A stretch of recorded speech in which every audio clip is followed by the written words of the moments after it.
The sun beat down on the parched earth, a relentless forge that seemed to melt the very sky.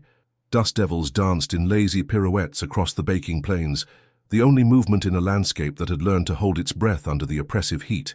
This was the domain of the wild, a canvas of ochre and faded sage, where life clung precariously to the edges of existence. It was here, where the wind carried more secrets than any human tongue, that Ilara had learned her first lessons. She was a creature of the elements, her movements as fluid and untamed as the wind itself. Her skin, kissed by 1,000 sunrises and sunsets, was tanned to a deep, earthy hue. Her hair, a wild mane of sun-bleached brown, was often tangled with the burrs and twigs of the wilderness, a stark contrast to the silken strands of civilization. Her eyes, the color of the twilight sky just before the stars ignited, held a depth of wildness, a keenness that missed nothing. They scanned the horizon with an instinct honed by necessity, a silent language spoken between her and the vast expanse. Ilara didn't know her age, or if she even had a name beyond the one whispered by the rustling grasses and the sighing coyotes. Her earliest memories were of the thunder of hooves, the warm, musky scent of her adopted mothers, and the primal rhythm of the herd. She had run with them, slept beneath the same vast canopy of stars, and drunk from the same clear, cold streams. The wild horses, the Mustangs, were her family. They had accepted her, a strange, two-legged anomaly, into their rugged embrace. Her small frame, agile and strong, had mirrored their own grace, her bare feet learning the language of the earth, feeling the vibrations of approaching danger long before it became visible. She understood their moods, their fear, their joy, as if she were one of them. A flick of an ear, a tossed head, a nervous snort. These were conversations as clear to her as any spoken word. She could interpret the subtle shifts in the wind, the distant cry of a hawk, the scent of rain on the horizon. These were the threads that wove the tapestry of her existence, a life lived in complete harmony with the natural world. Today, however, a different scent tainted the familiar air. A sharp metallic tang that spoke of things man-made, and a deeper, more sinister aroma of desperation and violence. It was a scent that made the herd skittish, their powerful bodies tensing, their intelligent eyes wide with unease. Ilara, perched on a rocky outcrop, her gaze fixed on the distant plume of dust, felt a tremor of apprehension ripple through her. This was not the scent of the deer or the wolf. This was the scent of men. And men, she had learned from the herd's instinctive avoidance, were a danger unlike any other.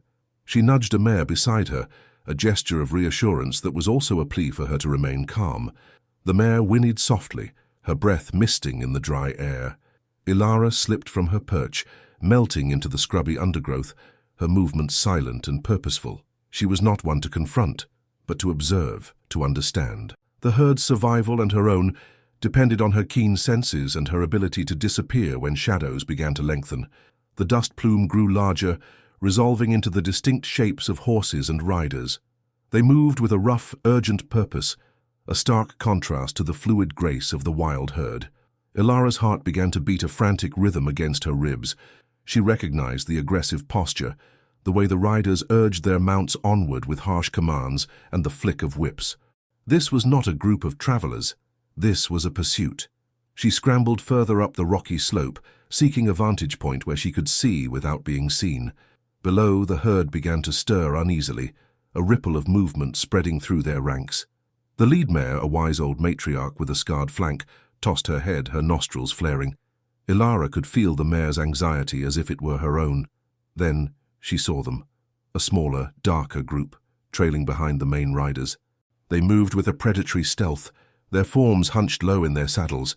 They were the hunters, the ones who brought the worst kind of fear. Ilara's breath hitched. She had seen the aftermath of their kind before, the scattered bones, the trampled earth, the lingering scent of fear. She watched, a silent observer, as the two groups converged. The wild herd, sensing the imminent threat, broke into a thundering gallop, their powerful legs churning up the earth. Ilara, with a primal instinct she couldn't explain, began to follow, her bare feet finding purchase on the treacherous ground. She ran not with the speed of the horses, but with a different kind of urgency, a desperate need to stay close, to remain part of the family even from a distance.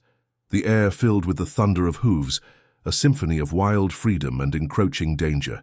Ilara's wild eyes, wide and unblinking, were fixed on the spectacle unfolding before her.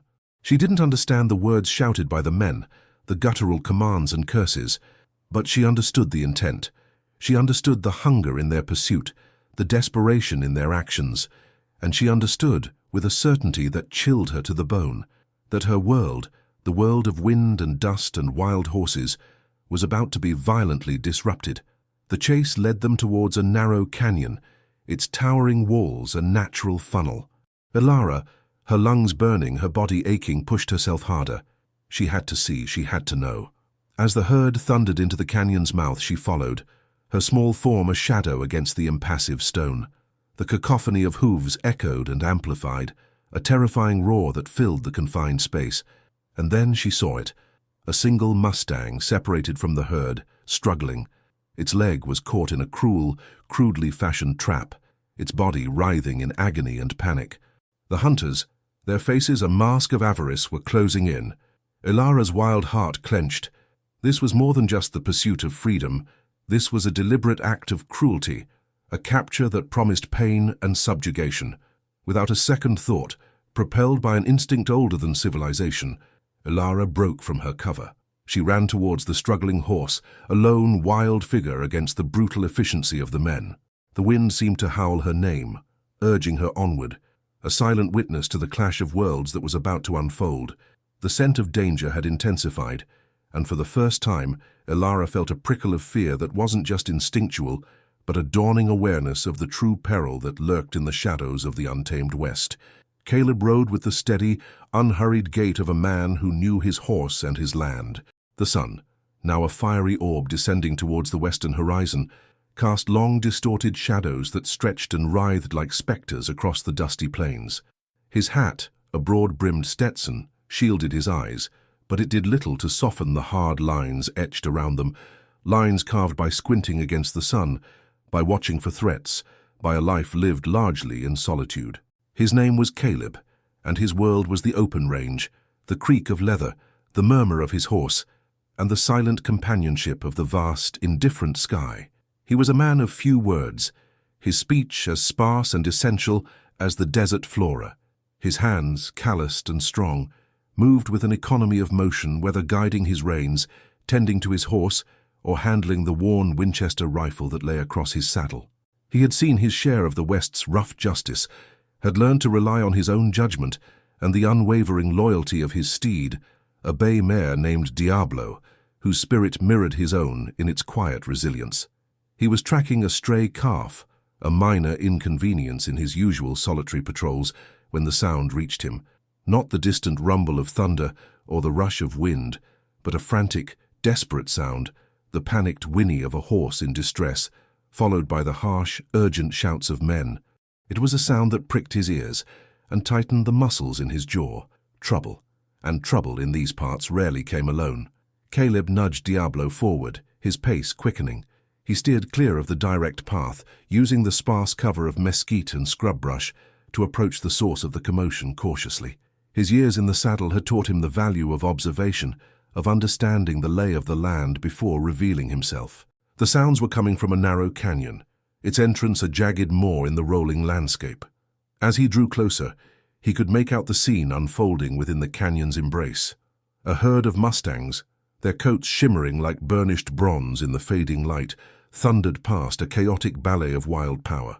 But it was the sight of a lone Mustang, ensnared in a crude, cruel trap that made Caleb's gut clench. The animal thrashed, its cries of pain echoing off the canyon walls, a raw, primal sound that spoke of terror and defiance.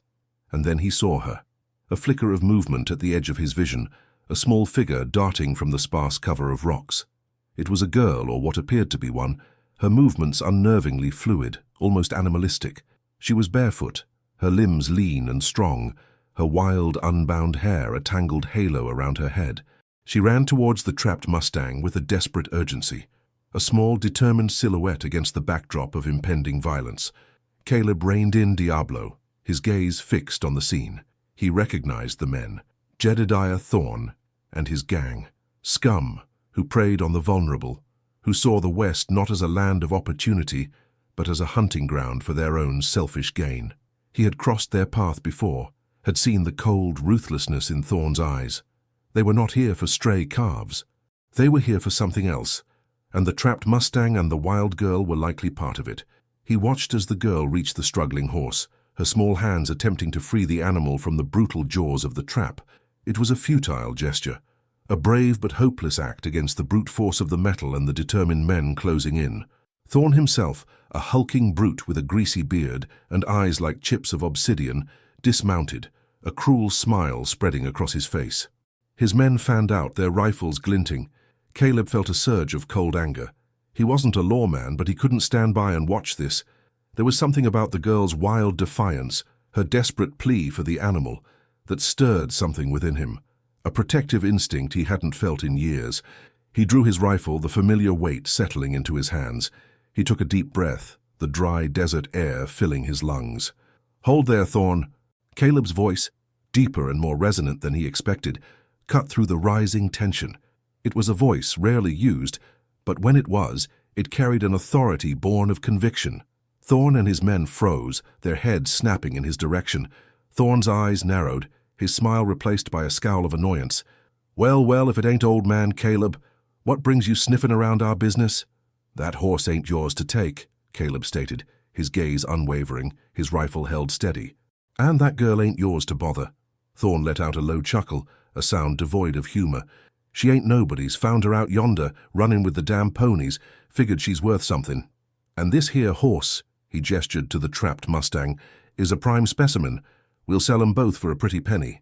The girl, startled by the interruption, turned her head. Her eyes, wide and wild, met Caleb's for a fleeting moment. There was a primal fear in them, but also a flicker of something else, a desperate hope. It was a look that seared itself into Caleb's mind. "You're wrong, Thorn," Caleb said, his voice low and dangerous. "She ain't property, and that horse deserves better than your brand." Thorn spat on the ground. "You think you can stop us, Cowboy? You're outnumbered." "Maybe," Caleb allowed, his finger tightening on the trigger. "But I'm on the right side, and I'm a damn good shot." The tension in the canyon crackled. The trapped Mustang whimpered, its fate hanging precariously in the balance. The wild girl, her face streaked with dust and sweat, watched them both, a silent plea in her wide, luminous eyes. Caleb knew this was more than just a confrontation. It was a turning point, and he had a feeling his solitary life was about to get a whole lot more complicated. The West, he was discovering, had a way of throwing the most unexpected things into your path. The air in the canyon hung thick with unspoken threat. Jedediah Thorn's men shifted their weight, their hands hovering near the revolvers on their hips. Thorn, however, seemed more amused than threatened. He leaned against a scrubby bush, his gaze fixed on Caleb, a predator assessing its prey. "You're a fool, Caleb," Thorn sneered, his voice a gravelly rasp. "This ain't your fight. These ain't your people. Stick to your cows and stay out of the way." Caleb's gaze remained steady, fixed not on Thorn but on the trapped Mustang. The animal was still struggling, its panicked whinnies now weaker, more desperate. He could see the raw, bleeding skin where the metal jaws had clamped down. It was a brutality that chafed at him, a stark reminder of the callousness that often defined this untamed land. Beside him, Diablo shifted, her ears flicking back and forth, sensing the charged atmosphere. Caleb offered her a reassuring pat on the neck, his own focus unwavering. He wouldn't back down, not this time. The girl, who Thorn had dismissively referred to as nobody, continued her frantic efforts to free the Mustang. Her small hands, surprisingly strong, worked at the trap's mechanism, her brow furrowed in concentration. There was a fierce determination in her movements, a wildness that seemed to emanate from her very being. She was completely absorbed in her task, seemingly oblivious to the standoff unfolding a few yards away. "Look at her," Thorn chuckled, a cruel glint in his eye. "Think she's one of 'em? Can't even speak plain. Probably been out here with those wild horses since she was a babe." He spat again. "Worth more to the right buyer, though, especially if she's got some unusual skills." Caleb's grip tightened on his rifle. He understood Thorn's game. The man saw everything as a commodity, every living soul as something to be bought, sold, or broken, and the girl, with her untamed spirit and connection to the wild, was an anomaly that Thorn intended to exploit. "Leave her be, Thorn," Caleb repeated, his voice a low growl. And let that horse go, it's not worth the trouble you're brewing. Thorn's patience was clearly fraying. He pushed himself away from the bush, his hand drifting towards his gun belt. Trouble. You're the one making trouble, Cowboy. Now you can ride on out of here and forget you saw anything, or you can end up feeding the buzzards. His men began to spread out, flanking Caleb, their eyes glinting with anticipation. They were a nasty bunch, hardened by violence and greed. Caleb knew he couldn't take all of them, not without a serious fight, but he wasn't about to let them have their way. Suddenly, a new sound filled the air, cutting through the tense silence. It was a high-pitched, piercing shriek, followed by a cascade of angry neighs. The trapped Mustang, fueled by a surge of adrenaline and sheer terror, lunged with all its might. The trap, already strained, gave way with a sickening crack. The horse stumbled, free but injured, its front leg bleeding profusely. The sudden movement caught Thorn and his men off guard. In that split second of confusion, the wild girl seized her chance. She scrambled onto the back of the injured Mustang, her small hands finding purchase in its tangled mane. The horse, in a surge of primal instinct, bolted. It didn't gallop with full strength, favoring its injured leg, but it moved with a surprising swiftness, disappearing deeper into the canyon, the girl clinging on like a shadow. "After her!" Thorn roared, his face contorted with rage. "Don't let 'em get away!" His men, galvanized by their leader's fury, scrambled back onto their horses. But Caleb was faster. He spurred Diablo forward, positioning himself between Thorn's gang and the path the girl had taken. "You ain't going anywhere, Thorn," Caleb said, his rifle leveled. Thorn glared at him, his eyes burning with hatred. He knew he couldn't afford to waste time on Caleb when his prize was escaping. "Fine, keep the girl, but this ain't over." With a frustrated roar, Thorn turned his horse and his men followed suit, disappearing down a different, less precipitous trail that led out of the canyon. The sound of their receding horses faded into the vastness of the plains. Silence descended once more, broken only by the labored breathing of Diablo and the distant pained cries of the injured Mustang. Caleb lowered his rifle, a sense of unease settling in his gut. He had stopped Thorn for now, but he had also inadvertently become involved. The wild girl, the one who spoke the language of horses, was now a loose end, and Thorn wouldn't forget about her. He rode slowly into the canyon, following the trail of the injured horse. He found them a short distance ahead, huddled in a small sheltered alcove. The Mustang was limping badly, its breath coming in ragged gasps. The girl, still astride it, had dismounted and was kneeling beside its injured leg, her face a mask of concern. She was stroking the horse's flank, murmuring soft, unintelligible sounds. As Caleb approached, the girl looked up, her eyes wide and wary. There was no longer fear in them, but a deep, almost ancient distrust. She instinctively moved closer to the horse, a protective barrier. Caleb dismounted, his movements slow and deliberate. He held his hands out, palms open, a gesture of peace. "Easy now," he said softly, his voice gentle. "I ain't gonna hurt you. Or him." The girl watched him, her head tilted slightly as if trying to decipher his intentions. She didn't speak, her silence as profound as the wilderness that had raised her. Caleb knelt a few feet away, taking in the scene. The Mustang's wound was nasty, likely broken bone or severe ligament damage. It wouldn't be running anytime soon, and the girl, alone and clearly out of her element in any world but the wild, was in a precarious situation. He reached for the saddlebag on Diablo, pulling out a small pouch of bandages and a flask of clean water. "He needs tending," Caleb said, his gaze flicking to the injured leg. "I might be able to help." The girl's eyes flickered to the supplies, then back to Caleb. A silent debate seemed to rage within her. The ingrained wariness of humans warred with the undeniable need of her animal companion. Slowly, cautiously, she nodded. It was a small gesture, barely perceptible, but it was a step, a fragile bridge between two worlds, built on the shared concern for a wounded creature. The wild heart, though caged by circumstance, was beginning to beat with a different rhythm. The afternoon sun, though beginning its descent, still cast a harsh glare upon the dusty canyon floor. Caleb worked with a quiet efficiency, his movements economical and precise. The girl watched him, a silent, watchful presence at his side. She had moved closer, her initial distrust giving way to a deep curiosity, an almost primal fascination with his actions.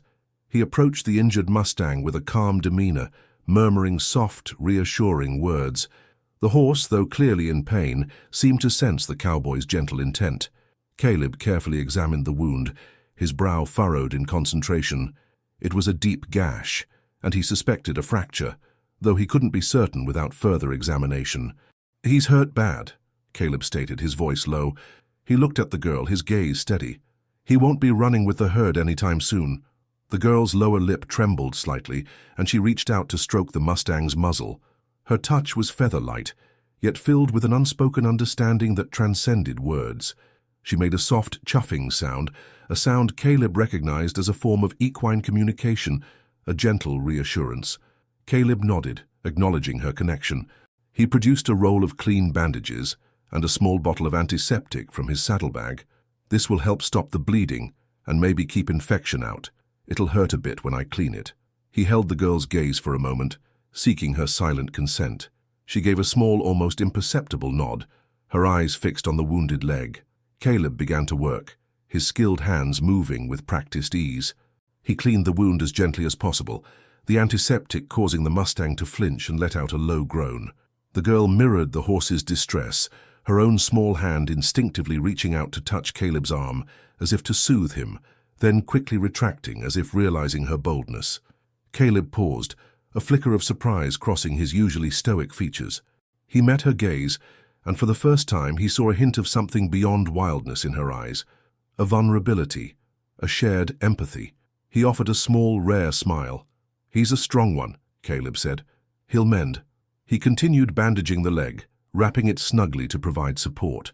As he worked, he kept up a low, steady stream of conversation, not expecting a verbal response, but simply offering a comforting presence.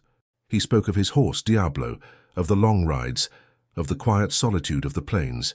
He pointed out the different constellations beginning to appear in the darkening sky, the familiar patterns that had guided him through countless nights. The girl listened intently, her head cocked, absorbing every sound, every nuance. She occasionally offered a soft hum or a gentle murmur, sounds that seemed to resonate with the horse's own quiet affirmations. It was a dialogue of gestures, of tones, of shared experience. Caleb found himself communicating with her in a way he never had with another human. He used his hands to illustrate, pointing to the sky, to the distant mountains, to the direction they had come from. When he finished bandaging the leg, he sat back on his heels, surveying his work. The Mustang, though still in pain, seemed calmer, its breathing more even. The girl gently ran her hands over the bandage, her touch conveying a silent gratitude. "You can't stay here," Caleb said, the practical reality of their situation settling in. "Thorne's men might come back, and this horse can't travel far like this." The girl looked up at him, her expression unreadable. She knew he was right. The safety of the herd, the only family she had ever known, was now far behind them, and this injured horse, her companion, was vulnerable. Caleb stood, dusting off his hands. "My ranch ain't far. It's a rough place, but it's safe. We can tend to him there, and we can figure things out." He hesitated, unsure how to phrase it. "You can't stay out here alone, not with Thorne still prowling." The girl's gaze drifted from the injured Mustang to Caleb, then to Diablo, who regarded her with intelligent, curious eyes. She seemed to weigh his words, her wild instincts warring with the undeniable logic of his proposal. The world Thorne represented was dangerous, but so was the untamed wilderness, if one was injured and alone. Finally, with a deep sigh that seemed to carry the weight of her solitary existence, she nodded again. It was a more decisive gesture this time, a surrender to the inevitable. Caleb offered his hand. After a moment's hesitation, she placed her small, calloused palm in his. Her hand was surprisingly strong, her grip firm, though her skin was rough from a life lived outdoors.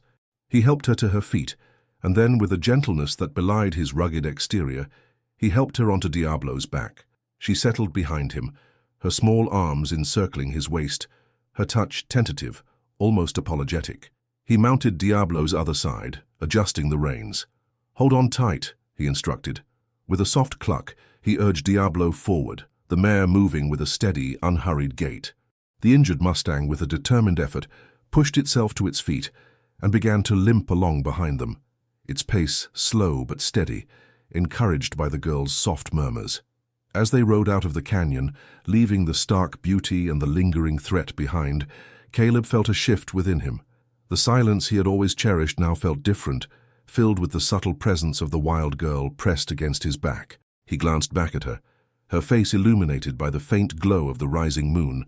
Her eyes, still wide and watchful, seemed to hold a universe of unspoken stories, a wildness that was both beautiful and deeply unsettling.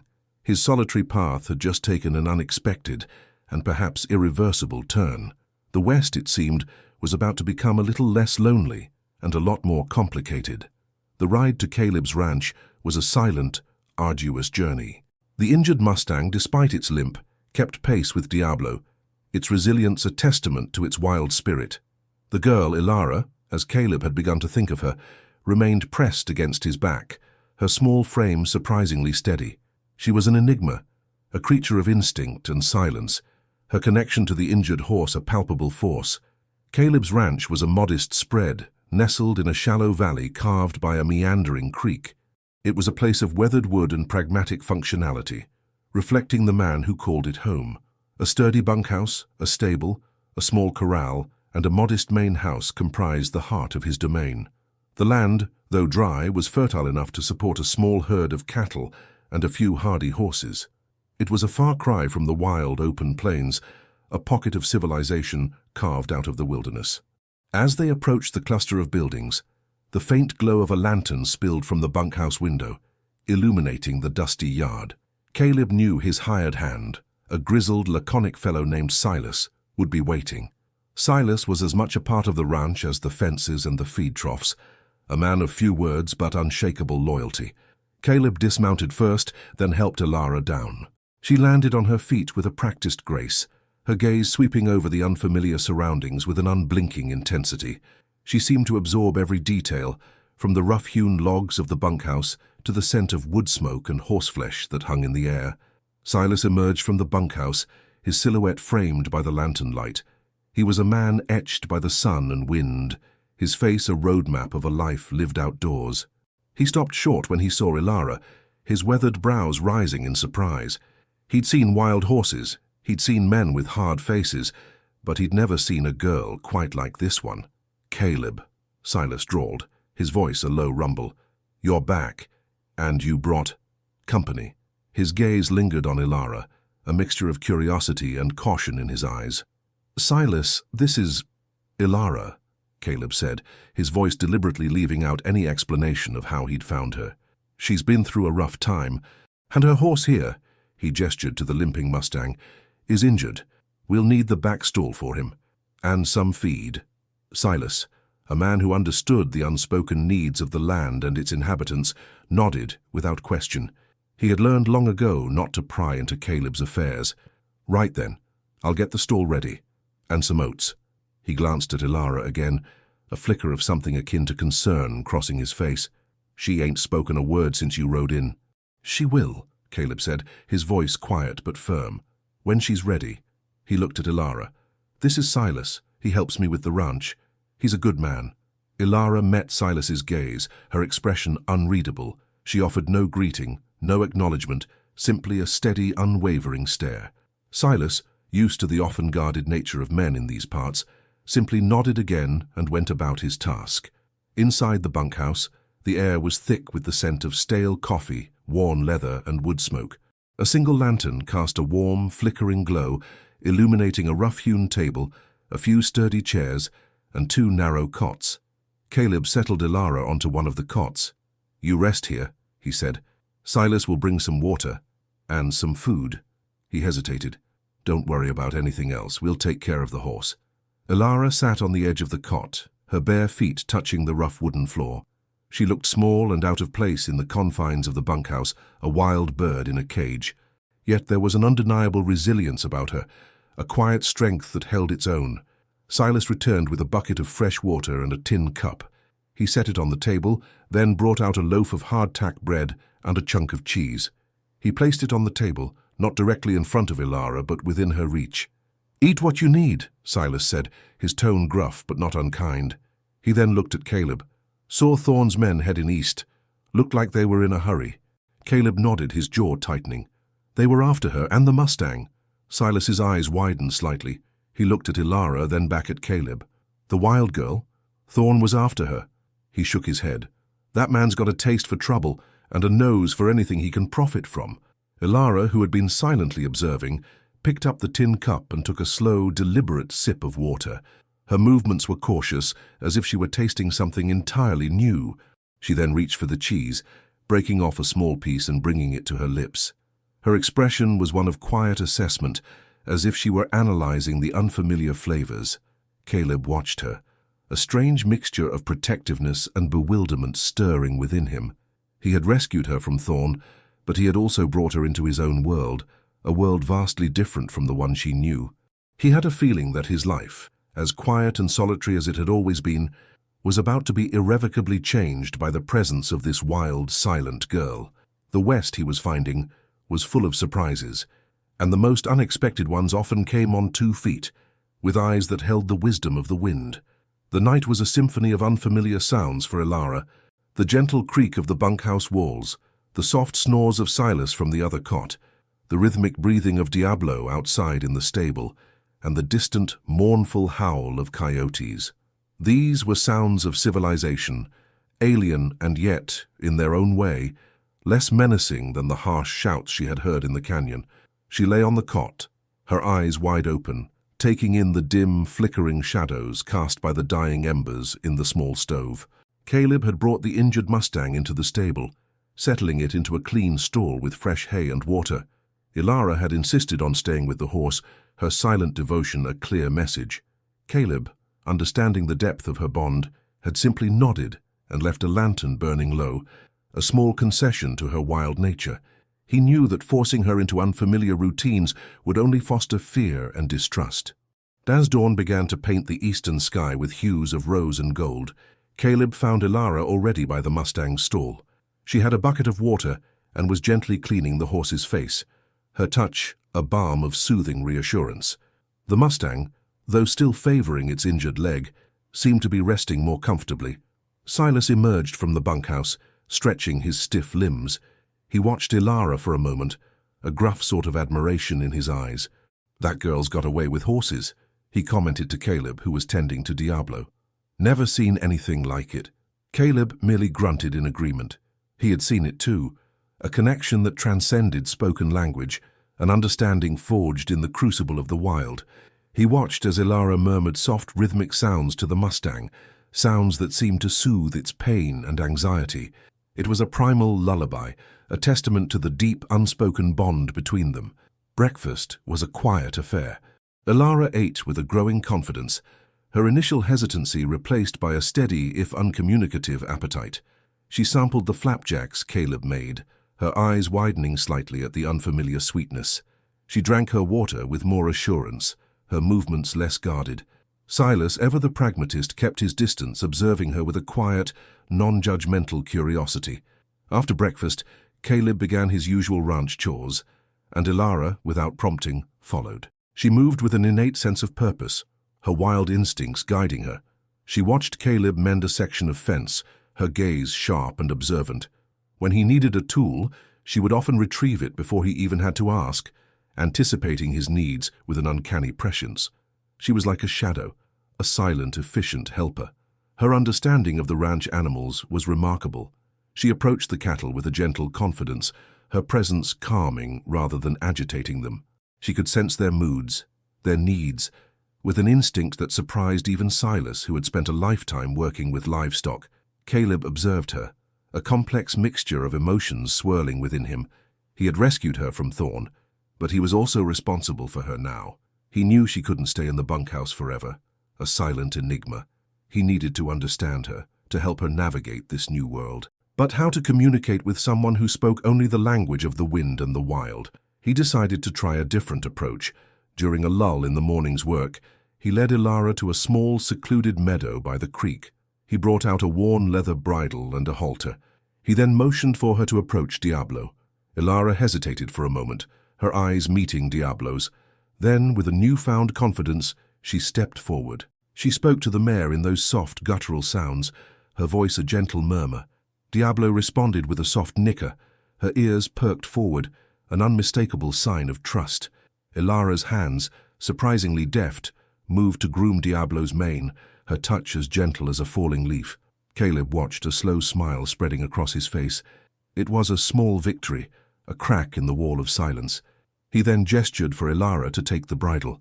She looked at it, then at him, her brow furrowed in confusion. He gently guided her hands, showing her how to loop the bridle over Diablo's head, how to fasten the buckles. She followed his lead, her movements becoming more fluid with each step. When the bridle was in place, Caleb gestured for her to mount Diablo. Ilara looked at him, a flicker of apprehension in her eyes. This was a new level of trust, a leap into the unknown. Caleb offered a reassuring nod. With a surge of determination, Ilara swung herself onto Diablo's back. She settled with an easy grace, her small hands gripping the reins with a natural confidence. Caleb stood by, watching her, a sense of quiet pride swelling within him. She looked like a queen on her steed, a true daughter of the plains.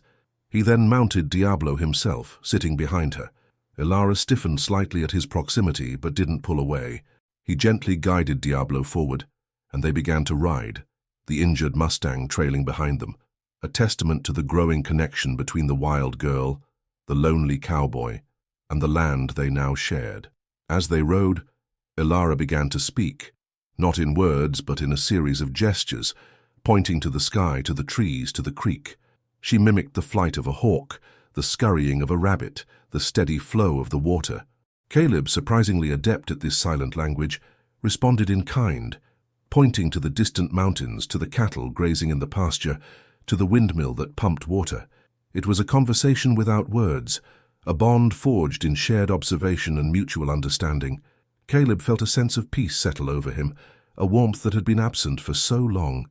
He had rescued Ilara from Thorn, but in doing so he realized she had also rescued him from his own solitude. The wild heart, once caged by fear, was slowly, tentatively beginning to unfurl, and as the sun climbed higher, casting its golden light upon the valley, Caleb knew that his life and his ranch would never be the same again. The days bled into one another, each marked by the rhythm of ranch life and the slow, steady progress of Ilara's integration. Silas, though still a man of few words, treated her with a quiet respect, often leaving small offerings of interest, a smooth, colorful stone, a peculiar feather, a well-worn pocket knife near her sleeping area. He understood that such gestures in this world spoke louder than any pronouncements. Ilara, in turn, blossomed under the gentle routine. The constant vigilance of the wild began to recede, replaced by a quiet curiosity. She learned to help with the milking, her touch surprisingly gentle with the cows. She learned to sort the cattle, her innate understanding of animal behavior proving invaluable. She even began to tentatively mimic some of Silas's gruff pronouncements, her voice a soft, hesitant whisper, like the rustle of dry leaves. The injured Mustang, whom Ilara had begun to call Whisper, with a soft, guttural sound that Caleb interpreted as a name, showed remarkable improvement. The leg was healing, the limp less pronounced. Ilara spent hours with him, grooming his coat, talking to him in her unique language, her presence a constant source of comfort. Whisper would nuzzle her hand, his soft whinnies a response to her low murmurs. Caleb watched her with a growing sense of wonder. She was a paradox, wild and yet adaptable, silent and yet profoundly communicative. He found himself drawn to her quiet strength, her unvarnished honesty. The stoic facade he had built around himself began to crack, revealing a warmth and a gentleness he hadn't realized he possessed. One evening, as the sun dipped below the horizon, painting the sky in shades of fiery orange and deep purple, Caleb found Ilara sitting by the creek, her gaze fixed on the water. She held a small, smooth stone in her hand, turning it over and over. There was a wistfulness in her posture that Caleb hadn't seen before, a hint of something beyond the immediate present. He sat down beside her, the silence comfortable between them. After a long moment, Ilara spoke, her voice still soft but clearer than before. It was a hesitant, halting English, a patchwork of sounds she had picked up from Caleb and Silas. "Why, Thorn, bad?" she asked, her brow furrowed. She gestured vaguely towards the direction Thorn had disappeared. Caleb considered her question. How to explain greed, cruelty, the darker aspects of human nature to someone who had only known the pure logic of the wild? "Thorn, he takes," Caleb said slowly, choosing his words with care. "He doesn't understand.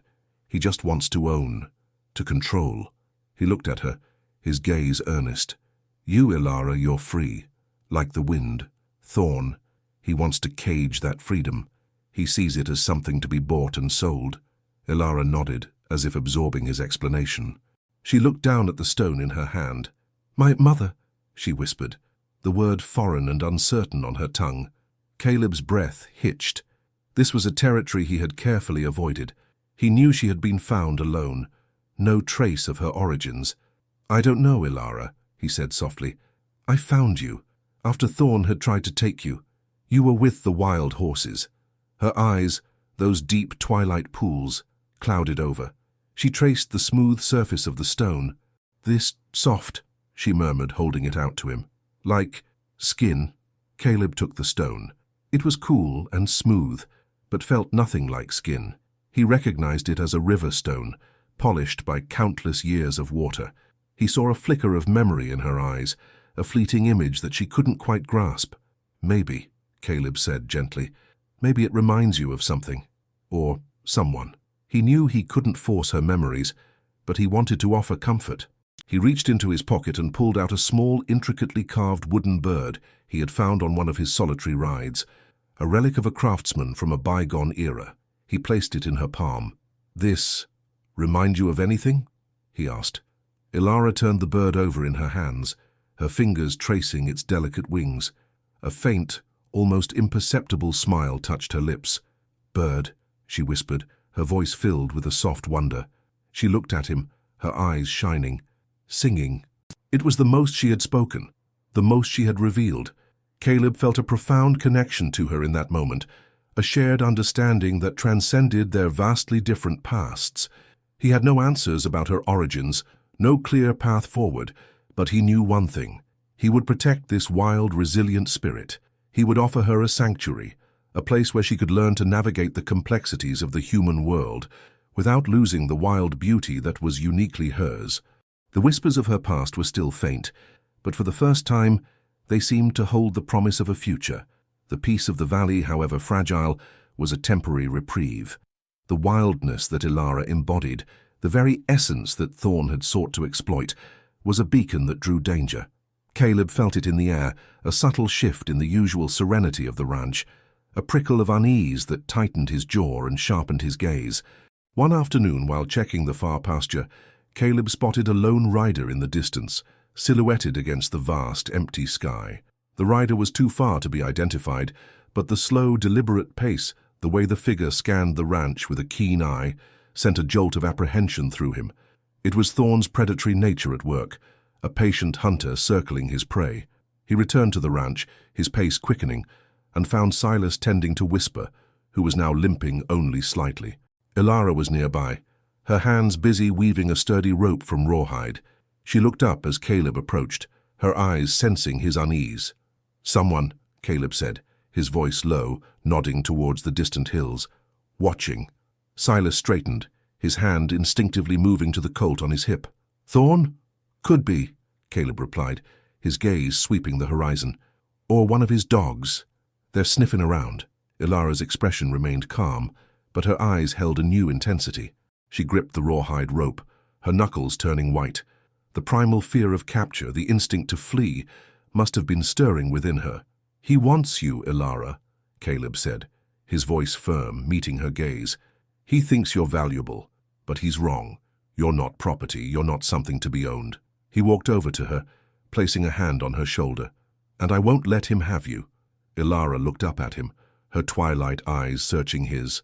She saw no falsehood, no deception, only a quiet resolve that mirrored her own deep-seated strength. She gave a small, decisive nod, her grip on the rope tightening. She was ready to defend herself, to defend this newfound sanctuary.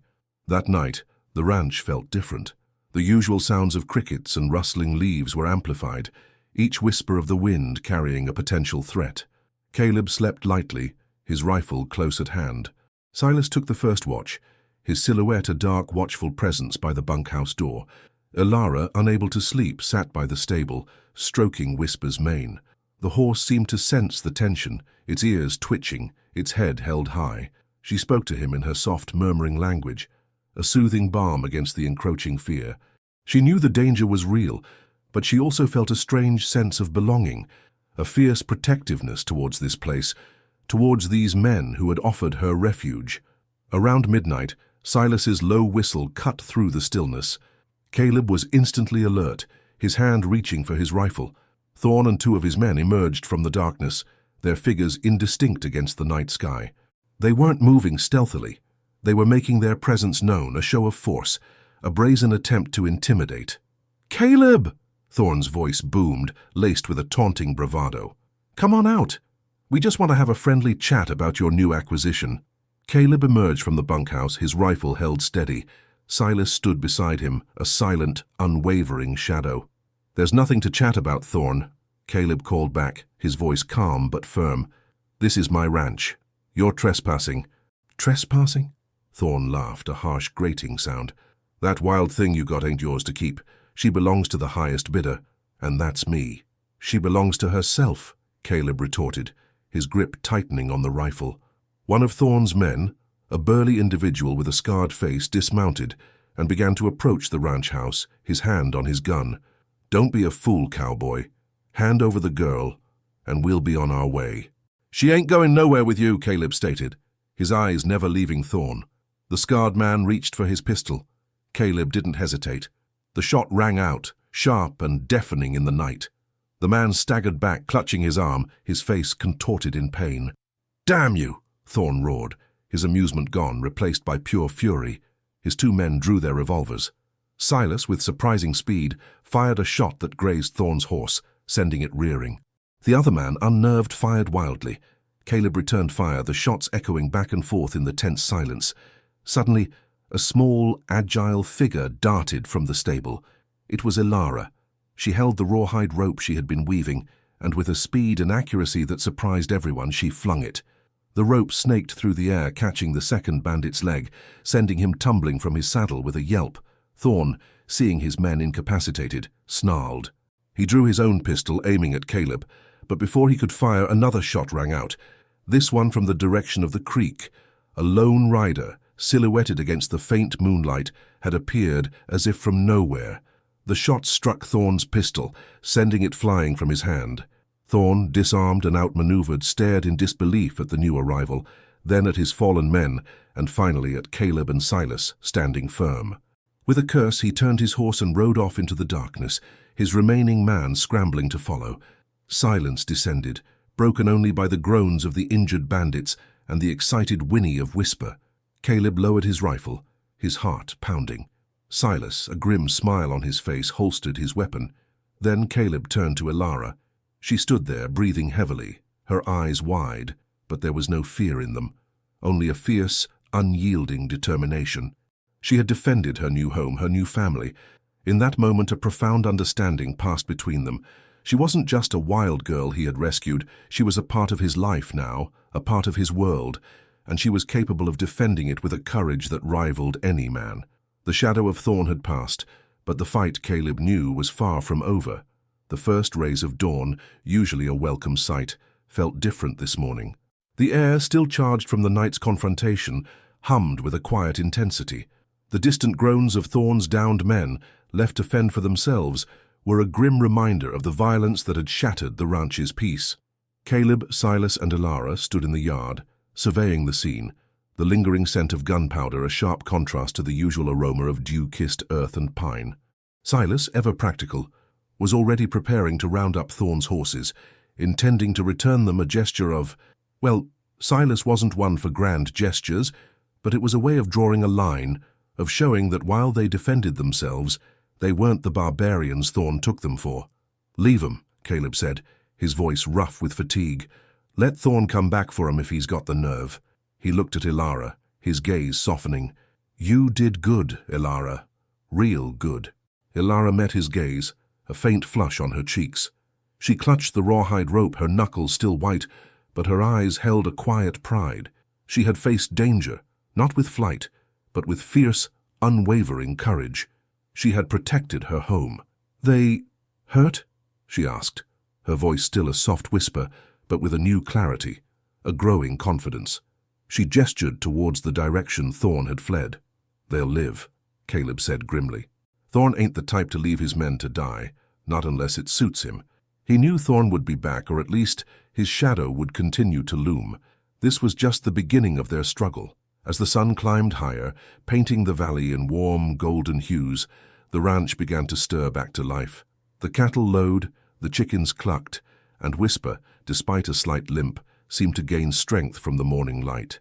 Ilara, her initial adrenaline rush subsiding, moved with a quiet purpose, tending to Whisper, her touch gentle, her murmurs a soft song of reassurance. Caleb watched her, a profound sense of protectiveness washing over him. He had set out to rescue a wild girl from bandits, and in doing so, he had found a connection, a purpose that had long been absent from his solitary life. Ilara, with her untamed spirit and her quiet strength, had become more than just a ward. She was becoming family.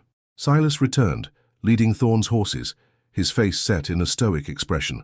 "Left 'em by the creek," he reported. "They'll figure it out." He glanced at Ilara, a rare hint of a smile gracing his lips. "Girl's got grit, more than Thorn's whole crew put together." Caleb nodded. "She does." He looked at Ilara, who was now grooming Whisper's mane, her movements fluid and natural.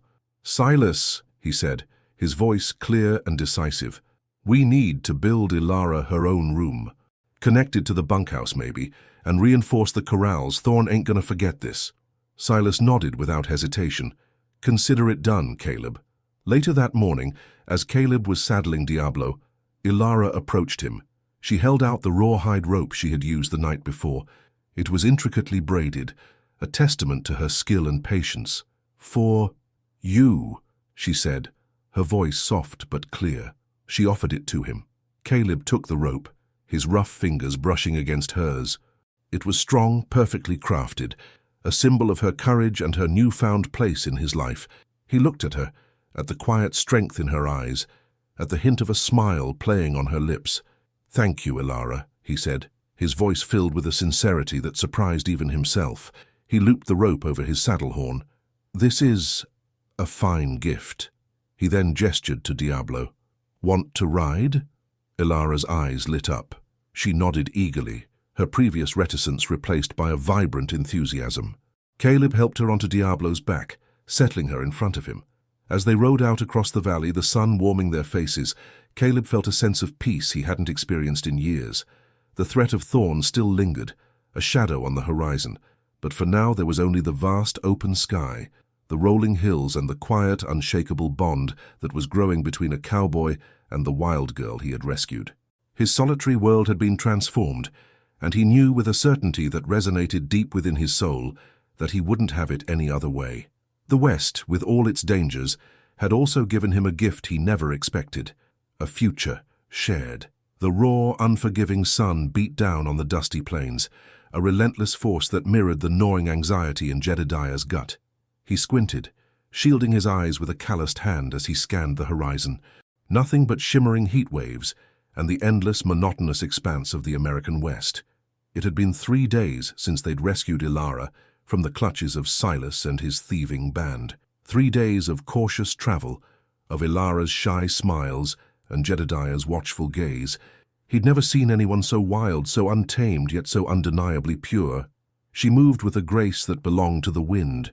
Her eyes, the color of a summer sky, held a depth of understanding that defied her years. He knew with a certainty that settled deep in his bones that this girl was meant for more than a life of fear and hiding. The small makeshift camp they'd established was a testament to Jedediah's resourcefulness. A sturdy canvas tent, a crackling fire that offered meager comfort against the encroaching chill of the evening, and a scattering of supplies that felt both meager and luxurious. Ilara sat by the fire, her gaze fixed on the dancing flames, a small, contented sigh escaping her lips. Jedediah watched her, a strange mixture of protectiveness and an unfamiliar longing stirring within him. He'd spent his life taming wild horses, breaking them to the saddle, but Ilara was a spirit that couldn't be broken, only understood. "You're quiet tonight, Ilara," Jedediah said, his voice a low rumble. He tossed another piece of dry wood onto the fire, sending sparks spiraling into the darkening sky. She looked up, her eyes meeting his. "I was just thinking," she replied, her voice soft like the rustle of leaves, "thinking about Tion before. About the Mustangs. A shadow flickered across her face, a ghost of the fear she'd endured. They were my family, Jedediah. They understood me when no one else did. Jedediah nodded, his heart aching for the isolation she must have felt. He knew that feeling, the loneliness that could gnaw at a soul like a prairie wolf. He'd seen it in the eyes of many a ranch hand, many a lonely traveler. But Ilara's was different. It was a loneliness born not of circumstance, but of a profound, almost primal disconnect from the human world. "They're good creatures," he said, choosing his words carefully. "Loyal. But they don't teach you everything, do they?" He gestured vaguely with his chin. "There's people, and the world. It's not all open plains and running free." Ilara traced a pattern in the dirt with her finger. "I know," she whispered. "Silas. He showed me that." A shiver ran through her despite the warmth of the fire. He wanted to hurt me, to use me. The raw terror in her voice was a stark reminder of what they had faced. Jedediah's jaw tightened. Silas. The name was a bitter taste in his mouth. He'd seen the greed in the man's eyes, the cruelty that lurked beneath his veneer of charm. "He won't hurt you again, Ilara. Not while I'm around." The words were a promise, spoken with the unshakable conviction of a man who had finally found something worth protecting with every fiber of his being. He stood and walked over to the edge of their small camp, peering out into the inky blackness. The stars were a magnificent spectacle, scattered like diamonds on velvet, a sight that always brought him a sense of peace.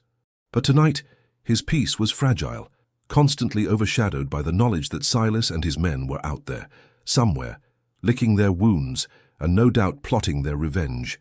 He had to get Ilara to safety, to a place where she could begin to heal, to truly live, and he had to do it before Silas found them again. The ride ahead was long, fraught with danger, but for Ilara, he would face whatever this wild, unpredictable land threw at him. He would protect her, no matter the cost.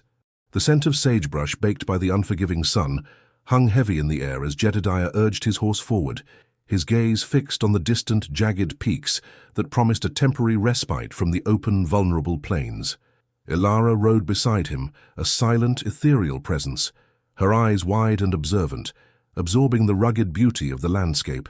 He had learned that she rarely spoke unless spoken to, her communication a language of subtle gestures, of fleeting expressions that spoke volumes. It was a language he was slowly beginning to understand, a language woven from instinct and a deep connection to the natural world. "We'll make camp near those foothills tonight," Jedediah announced, his voice rough but not unkind. "There's a small stream there and it'll offer some shelter." He glanced at her, a flicker of concern in his eyes. She had been unusually quiet all morning, her small frame seeming to shrink with each passing mile. "You all right, Ilara?" She nodded, a small, almost imperceptible movement. "Just tired," she murmured, her voice barely a whisper. The exhaustion was a physical weight on her, the ordeal with Silas having taken a toll far beyond mere physical injury. Jedediah knew it wasn't just the lack of sleep or the long hours in the saddle. It was the lingering trauma, the violation of her sanctuary, the fear that had been so deeply ingrained. As they rode, Jedediah found himself sharing stories of his own life, of the vastness of the territories he had traversed, of the challenges and triumphs of a life lived on the frontier. He spoke of the harsh beauty of the land, of the resilience of its inhabitants, both human and animal. He told her about the wild horses, about the thrill of the chase, the quiet understanding that passed between rider and steed.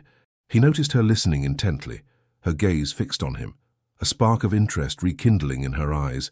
It was a small victory, a sign that the wildness within her was not a cage, but a spirit waiting to be understood and embraced.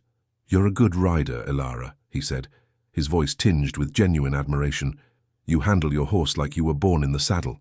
A faint blush touched her cheeks. "The Mustangs, they taught me," she replied, a hint of a smile playing on her lips. "They were strong and fast. I learned to move with them, to be one with them." Jedediah smiled. "You still are, in a way. But there's more to life than just running. There's connection and building something that lasts." He hesitated, then continued, "My dream is to build a ranch, a place where we can, well, where we can be safe, where people can find a home." He realized, with a jolt, that he was sharing more than he intended.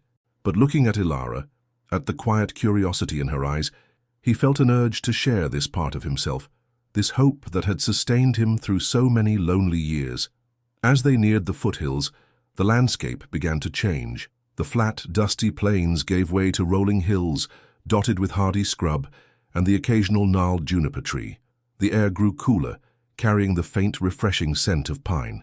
Jedediah pointed towards a cluster of rocks that offered natural shelter. "We'll make camp there," he said. "It'll be a good spot." He dismounted, his movements fluid and efficient. Ilara followed suit, her landing a little less graceful, a testament to her still developing familiarity with domestic animals. Jedediah helped her steady her horse, their hands brushing for a fleeting moment. He felt a warmth spread through him, a feeling he hadn't experienced in a long time. He watched as Ilara began to gather dry wood, her movements still a little hesitant, but filled with a newfound purpose. He knew that Silas was still out there, a shadow lurking in the periphery, but for the first time since rescuing Ilara, a sliver of hope began to bloom in his heart. He was not just protecting her, he was guiding her, showing her a different path, a path that led not just to safety, but to a life of belonging. The cool, crisp air of the foothills did little to dispel the unease that clung to Jedediah, like the dust on his worn leather chaps. He sat by the meager campfire, the flames casting flickering shadows that danced with the anxieties in his mind. Ilara, wrapped in a borrowed blanket, slept fitfully in the tent, her quiet breaths a fragile counterpoint to the vast, echoing silence of the wilderness. He had brought her here to this secluded spot, hoping for a brief sanctuary, but the threat of Silas and his men loomed like a storm cloud on the horizon. He kept his rifle close, his senses on high alert, straining to catch any unfamiliar sound in the night. The hoot of an owl, the rustle of a small creature in the undergrowth, each noise amplified by his hypervigilance. He replayed the rescue in his mind, the desperate struggle, the glint of steel, Ilara's terrified eyes. He had acted on instinct, a surge of primal protection overriding any logical caution, and now the consequences of that impulsive act weighed heavily on him. He was responsible for Ilara, and that responsibility felt both like a sacred trust and a dangerous burden. He thought about the town he planned to reach, a small dusty settlement called Redemption Creek, a place he hoped would be far enough from Silas's reach. But the journey was still long, and the West was a vast, unforgiving place where danger could lurk around any bend. He had to be vigilant, not just for himself, but for Ilara. He had seen the flicker of trust in her eyes, the nascent hope that he was guiding her towards a better life. He couldn't let Silas shatter that hope. He rose and walked a short distance away from the camp, his boots crunching softly on the gravel. He looked up at the star-dusted sky, a familiar comfort in its unchanging vastness. He remembered his own upbringing, the hard-scrabble life on his family's failing farm, the constant struggle for survival. It was that struggle that had forged his resilience, his determination. He saw a similar spark in Ilara, a wild resilience that, with the right guidance, could bloom into something extraordinary. He thought about the title of the story he'd heard whispered in the cantina, the one that had led him to Ilara's rescue. He rescued the girl, raised by Mustangs from Bandits. Next day, the cowboy called her his bride. The words had seemed outlandish, a tall tale spun by a drunken prospector.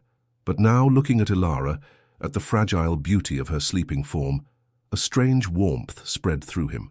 The idea of calling her his bride. It was absurd, of course. She was barely more than a child, and he barely knew her. Yet the thought lingered, a quiet, persistent whisper in the back of his mind. It was the instinct of a protector, perhaps, the desire to claim what he had saved, to keep it safe. Or perhaps it was something more, a nascent feeling that was beginning to take root in the parched earth of his solitary heart. He sighed, shaking his head. Such thoughts were premature, dangerous even. His priority was her safety. He had to get her to Redemption Creek, find her a safe haven, and then he would figure out the rest. He walked back to the camp, his steps heavier, the weight of his responsibilities pressing down on him. He stoked the fire, its warmth a small, defiant flame against the encroaching darkness. He would keep watch, he would protect her, and he would ensure that Silas never laid a hand on her again. The morning sun, a benevolent eye in the vast azure sky, painted the foothills in hues of gold and ochre. Jedediah, having spent a restless night on watch, greeted the dawn with a weary but determined spirit. Ilara emerged from the tent, her movements still tentative, but the fear that had shadowed her eyes for days seemed to have receded, replaced by a cautious curiosity. She watched Jedediah as he packed their meager supplies, her gaze steady and observant. "We'll head north now," Jedediah announced, his voice carrying a newfound sense of purpose. "Towards Redemption Creek. It's a small town, but it's got a good sheriff and folks who look out for each other." He handed her a canteen of water. "Drink up. It's going to be a long ride." As they mounted their horses, Ilara hesitated. "Jedediah," she began, her voice soft. "Why are you helping me?" Jedediah paused, his hand on her horse's flank. He considered her question, the genuine confusion in her eyes. He knew she couldn't comprehend the depth of his sudden, fierce protectiveness. "Because," he said slowly, choosing his words with care, "it's the right thing to do. No one should have to go through what you've been through. And, well, you were in trouble." He offered a small, reassuring smile. "Besides," he added, a hint of wry amusement in his tone, "I owe Silas one. He's a bad sort." Ilara seemed to accept his explanation, though a flicker of something unreadable remained in her eyes. As they rode, Jedediah began to teach her more about the world outside her wild existence. He pointed out different types of cacti, explained the habits of prairie dogs, and told her tales of the brave pioneers who had carved their lives out of this unforgiving land. He saw her eagerness to learn, the way her eyes lit up with fascination. He realized that her wildness wasn't a lack of intelligence or spirit, but rather an untapped potential, a deep well of curiosity waiting to be explored. "See that hawk, Ilara," he said, pointing to a majestic bird circling high above. "He's got sharp eyes, sees everything. We have to be like that hawk, watchful, aware." He wanted to instill in her the importance of vigilance, a skill that had kept him alive in this untamed territory. Ilara nodded, her gaze following the hawk's flight. "He looks free," she murmured. "He is," Jedediah agreed. "But even free creatures have to know their surroundings, know what's safe and what's dangerous." He paused, then added, "Just like you, Ilara. You're strong, but you need to learn the ways of the world so you can stay safe." The journey continued, the landscape shifting from rolling hills to more open country. Jedediah kept a watchful eye on the horizon, his senses constantly scanning for any sign of pursuit. He knew Silas wouldn't give up easily. The man was tenacious, driven by greed and a thirst for revenge, but Jedediah was equally determined. He would not let Silas reclaim Ilara, not after seeing the spark of hope he had ignited within her.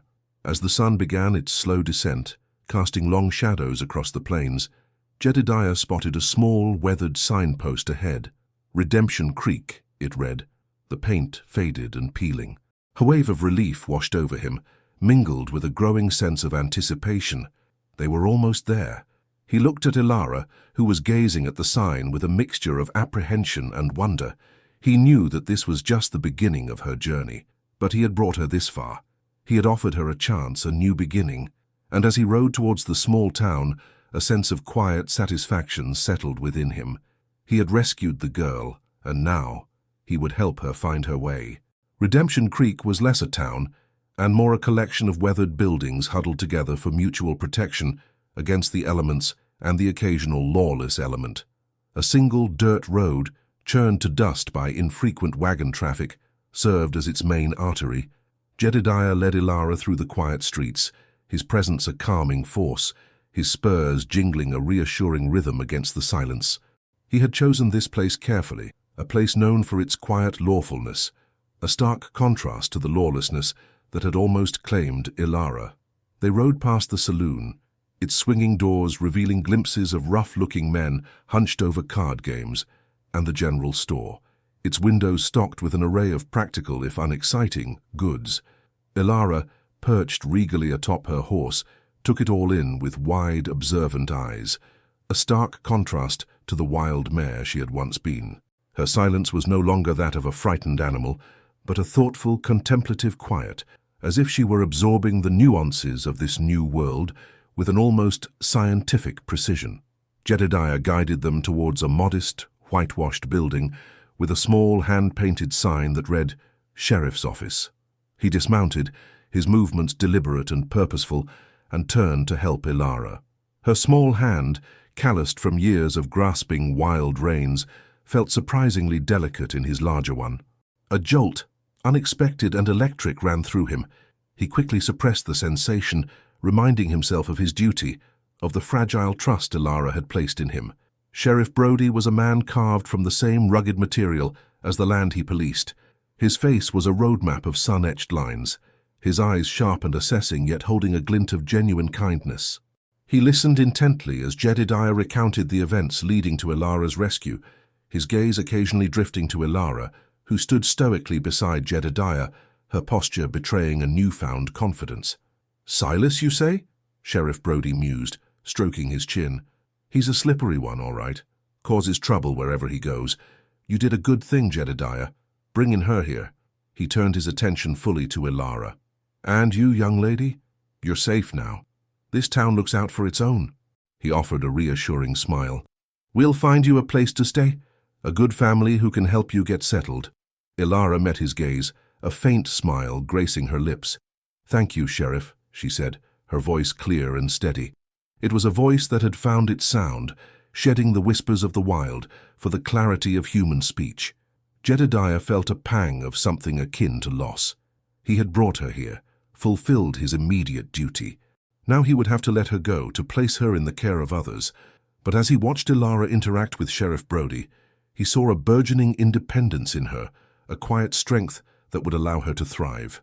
He had rescued her from the bandits, but he was also helping her to rescue herself. Later that evening, after arrangements had been made for Ilara to stay with the kindly widow Gable, Jedediah found himself standing outside the small house, the scent of wood smoke and baking bread filling the air. Ilara had invited him for a simple supper, an act of gratitude that warmed him more than he cared to admit. As they ate, she spoke more freely than she had before, sharing hesitant anecdotes about her life with the Mustangs, her voice filled with a wistful affection for her wild past, yet eager to embrace her new present. "The Mustangs," she said, her eyes shimmering with unshed tears. "They taught me to be wild. But you, Jedediah, you're teaching me to be something else." Jedediah merely nodded, his throat tight. He knew what she meant. He had shown her a world beyond instinct, a world of human connection, of kindness, of belonging. As he rode back to the small stable he'd rented, the words of the old prospector echoed in his mind, no longer a fantastical tale, but a seed of possibility. He rescued the girl raised by Mustangs from bandits. Next day the cowboy called her his bride. The thought was still audacious, yet it no longer felt entirely out of reach.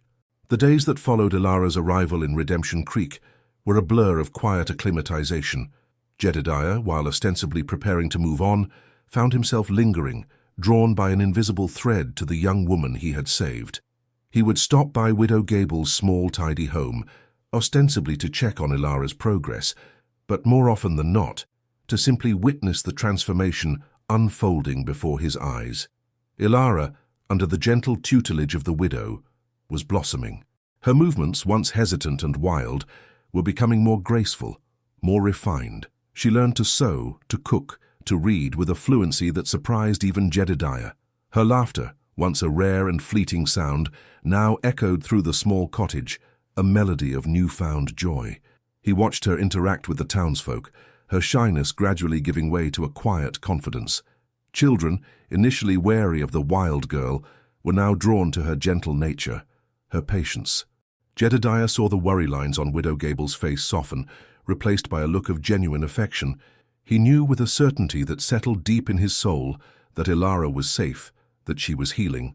One sweltering afternoon, Jedediah found Ilara sitting by the creek that flowed just outside of town, her bare feet dangling in the cool water. She was sketching in a worn notebook, her brow furrowed in concentration.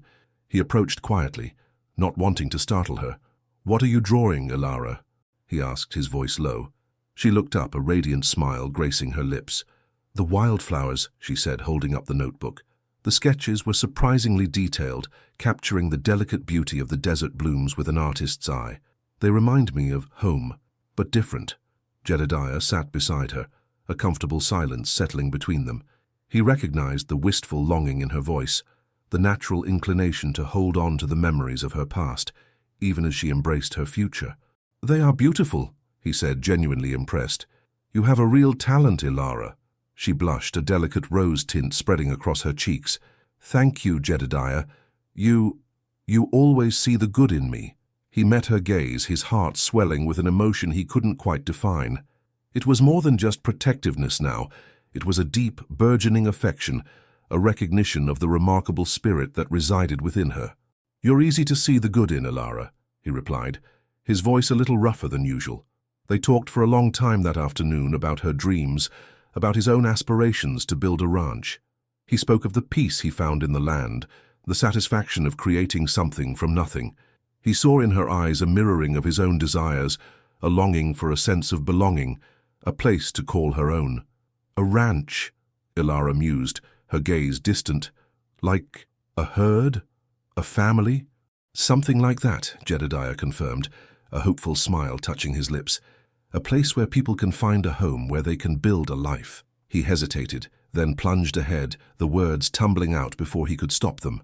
Maybe one day you could be a part of that, Ilara, if you wanted to." Ilara's eyes widened, her breath catching in her throat. The possibility hung in the air between them, unspoken, yet palpable. The rough prospector's tale. He rescued the girl raised by Mustangs from Bandits. Next day the cowboy called her his bride.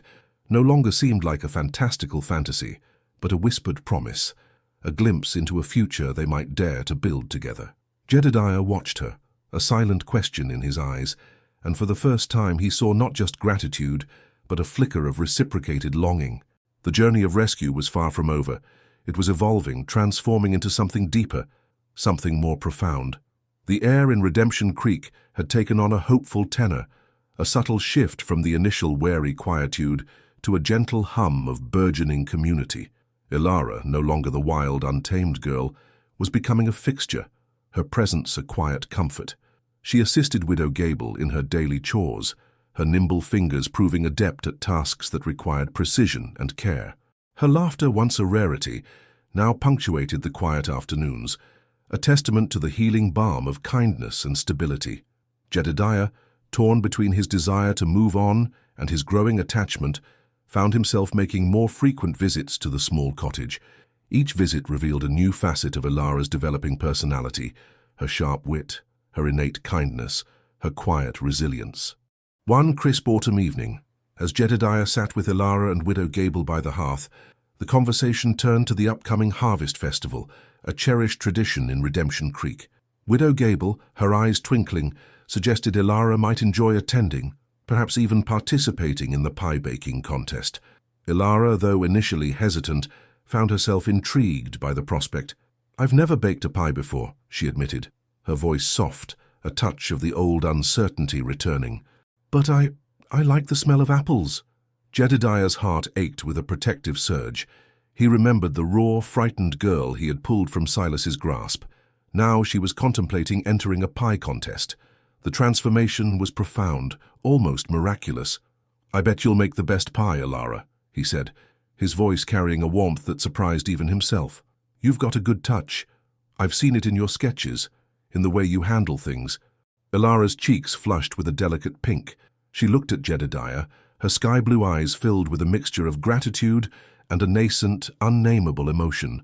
"You always say such kind things, Jedediah." "Because they're true," he replied, his gaze steady. He found himself wanting to shield her from any hint of doubt, any echo of her past trauma. He wanted to build a fortress of reassurance around her. The days leading up to the festival were filled with a palpable excitement. Ilara, with Widow Gable's guidance, threw herself into the task of baking, her focus unwavering. Jedediah, under the guise of needing to see to his horse, would often find himself lingering, watching her work. He observed the delicate way she handled the dough, the careful arrangement of the apple slices, her brow furrowed in concentration. He saw not just a girl learning a new skill, but a spirit unfurling, finding its wings in the embrace of community and purpose. On the day of the festival, the town square buzzed with activity. Colorful banners fluttered in the breeze, the air alive with the scent of roasted meats and freshly baked goods. Ilara, dressed in a simple but elegant calico dress, looked radiant. Jedediah watched from a distance, a swell of pride in his chest. He saw her present her pie, a golden-brown masterpiece, to the judges, her posture radiating a quiet confidence. When her name was announced as the winner, a gasp of delight escaped her lips and she turned, her eyes finding Jedediah's across the bustling crowd. In that moment, amidst the cheers and applause, their gazes met, a silent acknowledgement of the journey they had shared, a shared understanding that transcended words. The prospector's tale, once a fanciful whisper, was slowly, surely, weaving itself into the fabric of their reality. The crisp autumn air, now carrying the scent of wood smoke and fading leaves, seemed to mirror the deepening connection between Jedediah and Ilara. The harvest festival had been a turning point, a public affirmation of Ilara's integration into the community, and more subtly a catalyst for the unspoken feelings that had been growing between her and Jedediah. He found himself drawn to her with an intensity that both thrilled and unnerved him. He watched her navigate her new life with a grace and resilience that continued to astound him, her wild spirit now tempered with a burgeoning womanhood. One afternoon, Jedediah found Ilara not in the cottage, but out by the stables, her hands dusted with flour. She was meticulously cleaning Jedediah's saddle, her brow furrowed in concentration. He approached her, a gentle smile playing on his lips. "Trouble with the pies, Ilara?" he teased, his voice a warm rumble. She looked up, a playful glint in her eyes. "Just making sure everything is in order," she replied, her voice steady. "You'll be off soon, won't you?" The question held a note of wistful uncertainty that Jedediah couldn't ignore. He hesitated, the words catching in his throat. He had planned to leave Redemption Creek, to continue his search for the perfect piece of land to build his ranch. But now, the thought of leaving Ilara felt like tearing away a vital piece of himself. "That's Jeremiah, I haven't decided yet," he admitted, his gaze meeting hers. The unspoken question hung in the air between them. Ilara's eyes searched his, a silent plea in their depths. "I don't want you to go, Jedediah," she confessed, her voice barely a whisper. You brought me back to life." The raw honesty of her words struck him with the force of a physical blow. He reached out, his hand gently cupping her cheek. Her skin was soft beneath his touch, a stark contrast to the calloused roughness of his own. "And you, Ilara," he said, his voice thick with emotion. "You've brought life back into me." The world seemed to fall away, the bustling sounds of Redemption Creek fading into a hushed silence. Jedediah leaned in, his heart pounding in his chest, and gently kissed her. It was a kiss born not of passion, but of profound tenderness, of gratitude, of a shared understanding that had bloomed from adversity.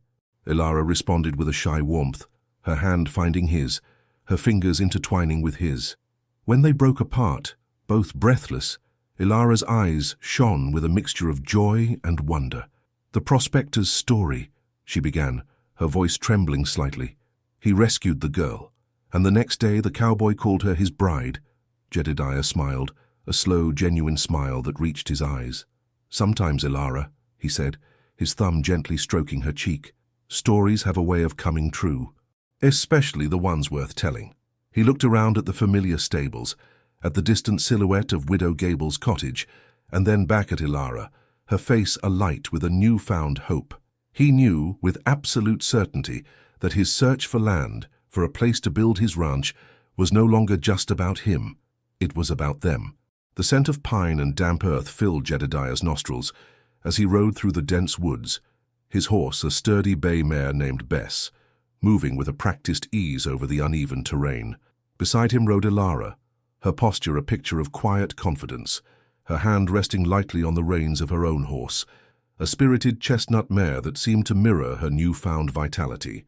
They had left Redemption Creek 2 days prior, not with the hurried desperation of escaping danger, but with the calm deliberation of embarking on a shared future. The whispered promise of the prospector's tale had solidified into a tangible plan. Jedediah had found the perfect piece of land, a sprawling expanse bordering the Whispering Pines forest, a place he envisioned as the foundation of his dream ranch. Ilara, despite her initial apprehension about leaving the familiar comfort of Widow Gable's care, had embraced the journey with a quiet eagerness. She had packed her precious sketches, her sewing kit, and a small, hand-carved wooden Mustang that Widow Gable had gifted her, a tangible reminder of her past and a symbol of her enduring spirit. Jedediah had watched her prepare, a warmth spreading through him at the sight of her meticulous packing, her hands moving with a competence that belied her youth. He knew she was ready. "It's beautiful here, Jedediah," Ilara murmured, her voice soft as she gazed at the towering pines, their branches laced with the golden hues of early autumn. "It feels peaceful." "It is," Jedediah confirmed, his own voice resonating with a deep sense of satisfaction. "This is where it all begins, Ilara.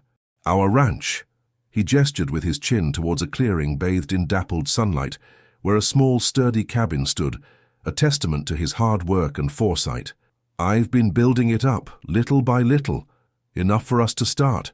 Ilara's eyes widened as she took in the cabin, the corrals he had already begun to construct, the sturdy fence line stretching into the distance. It was more than Jedediah had described. It was a vision of a future taking shape, a testament to his dedication and his belief in their shared dream. A slow, radiant smile spread across her face. It's wonderful, Jedediah," she breathed, her voice filled with awe. "You've worked so hard."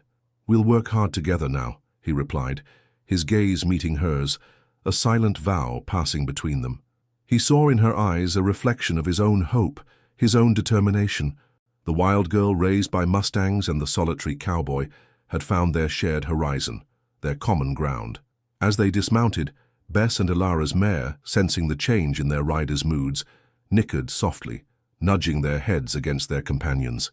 Jedediah watched Ilara as she ran a hand over Bess's warm flank, her touch gentle and familiar. He remembered the initial rescue, the fear in her eyes, the desperate struggle against Silas. Now standing here on the land they would call home, that memory felt like a distant echo, a necessary prelude to this new beginning. "This is it, Ilara," Jedediah said, his voice filled with a quiet reverence. "Our new start." He took her hand, his thumb tracing the delicate lines of her palm. "No more running, no more hiding, just us, building a life." Ilara squeezed his hand, her smile unwavering. "Together," she whispered, the single word encompassing a world of promise, of shared dreams, of a future they would forge, side by side, under the vast, endless sky of the West. The story, it seemed, was just beginning to unfold. The harsh midday sun beat down on the dusty plains, its relentless glare mirroring the turmoil brewing within Sarah. She sat by the creek, the same one where she'd first seen Jake, her fingers tracing the cool, smooth stones at its edge. The laughter of children playing in the distance, a sound that had once brought a smile to her lips, now felt like a distant echo, a life she was struggling to re-enter. The freedom of the wild, the raw, untamed existence she'd known with the Mustangs, was a stark contrast to the structured, often confusing world of human society. Jake had been patient, his presence a steady anchor. He'd taught her the names of things, the customs of their people, the quiet language of shared meals and gentle touches. But beneath the surface of their growing connection, a disquiet gnawed at her. The bandits, though vanquished, had left a shadow. Their brutal raid had exposed her vulnerability, and though Jake had been her rescuer, a part of her still felt exposed, a wild thing trapped in a gilded cage. She looked at her hands, calloused from years of riding and surviving, now strangely soft from disuse. The delicate embroidery Jake's mother had gifted her felt alien, its intricate patterns a symbol of a life she didn't quite understand. Was she truly ready for this? For a life of settled routine, of societal expectations? The Mustangs had offered a different kind of freedom, a primal connection to the earth that resonated deep within her.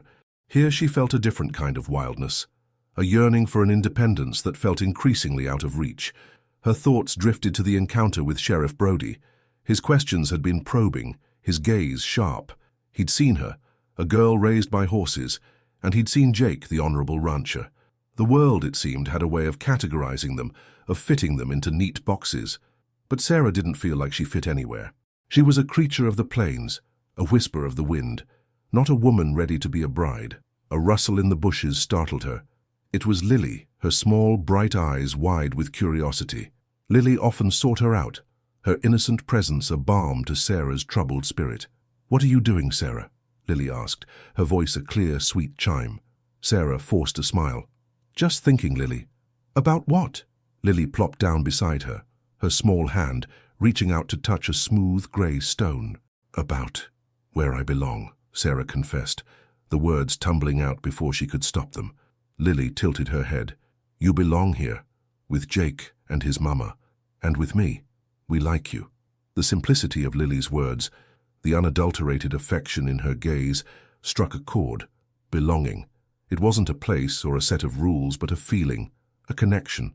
She looked at Lily, at the unspoiled trust in her eyes, and a flicker of hope ignited within her.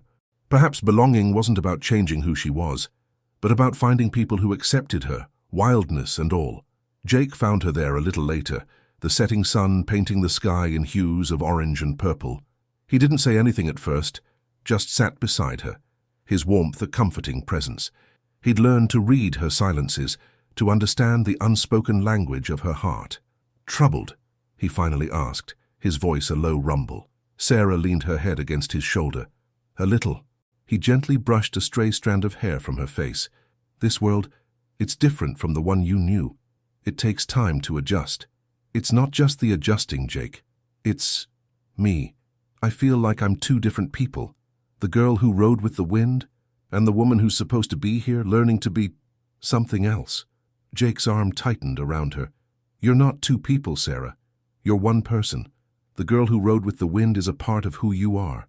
And the woman who's learning to be here, she's growing too. They don't have to be separate." He turned her to face him, his eyes serious. "I don't want you to change who you are, Sarah. I love the wildness in you. I just want to be a part of your life, to share it with you, to be there when you need me and to let you be there for me too." His words were like a balm, soothing the ragged edges of her anxiety. He wasn't asking her to shed her past, but to integrate it, to weave it into the fabric of their shared future.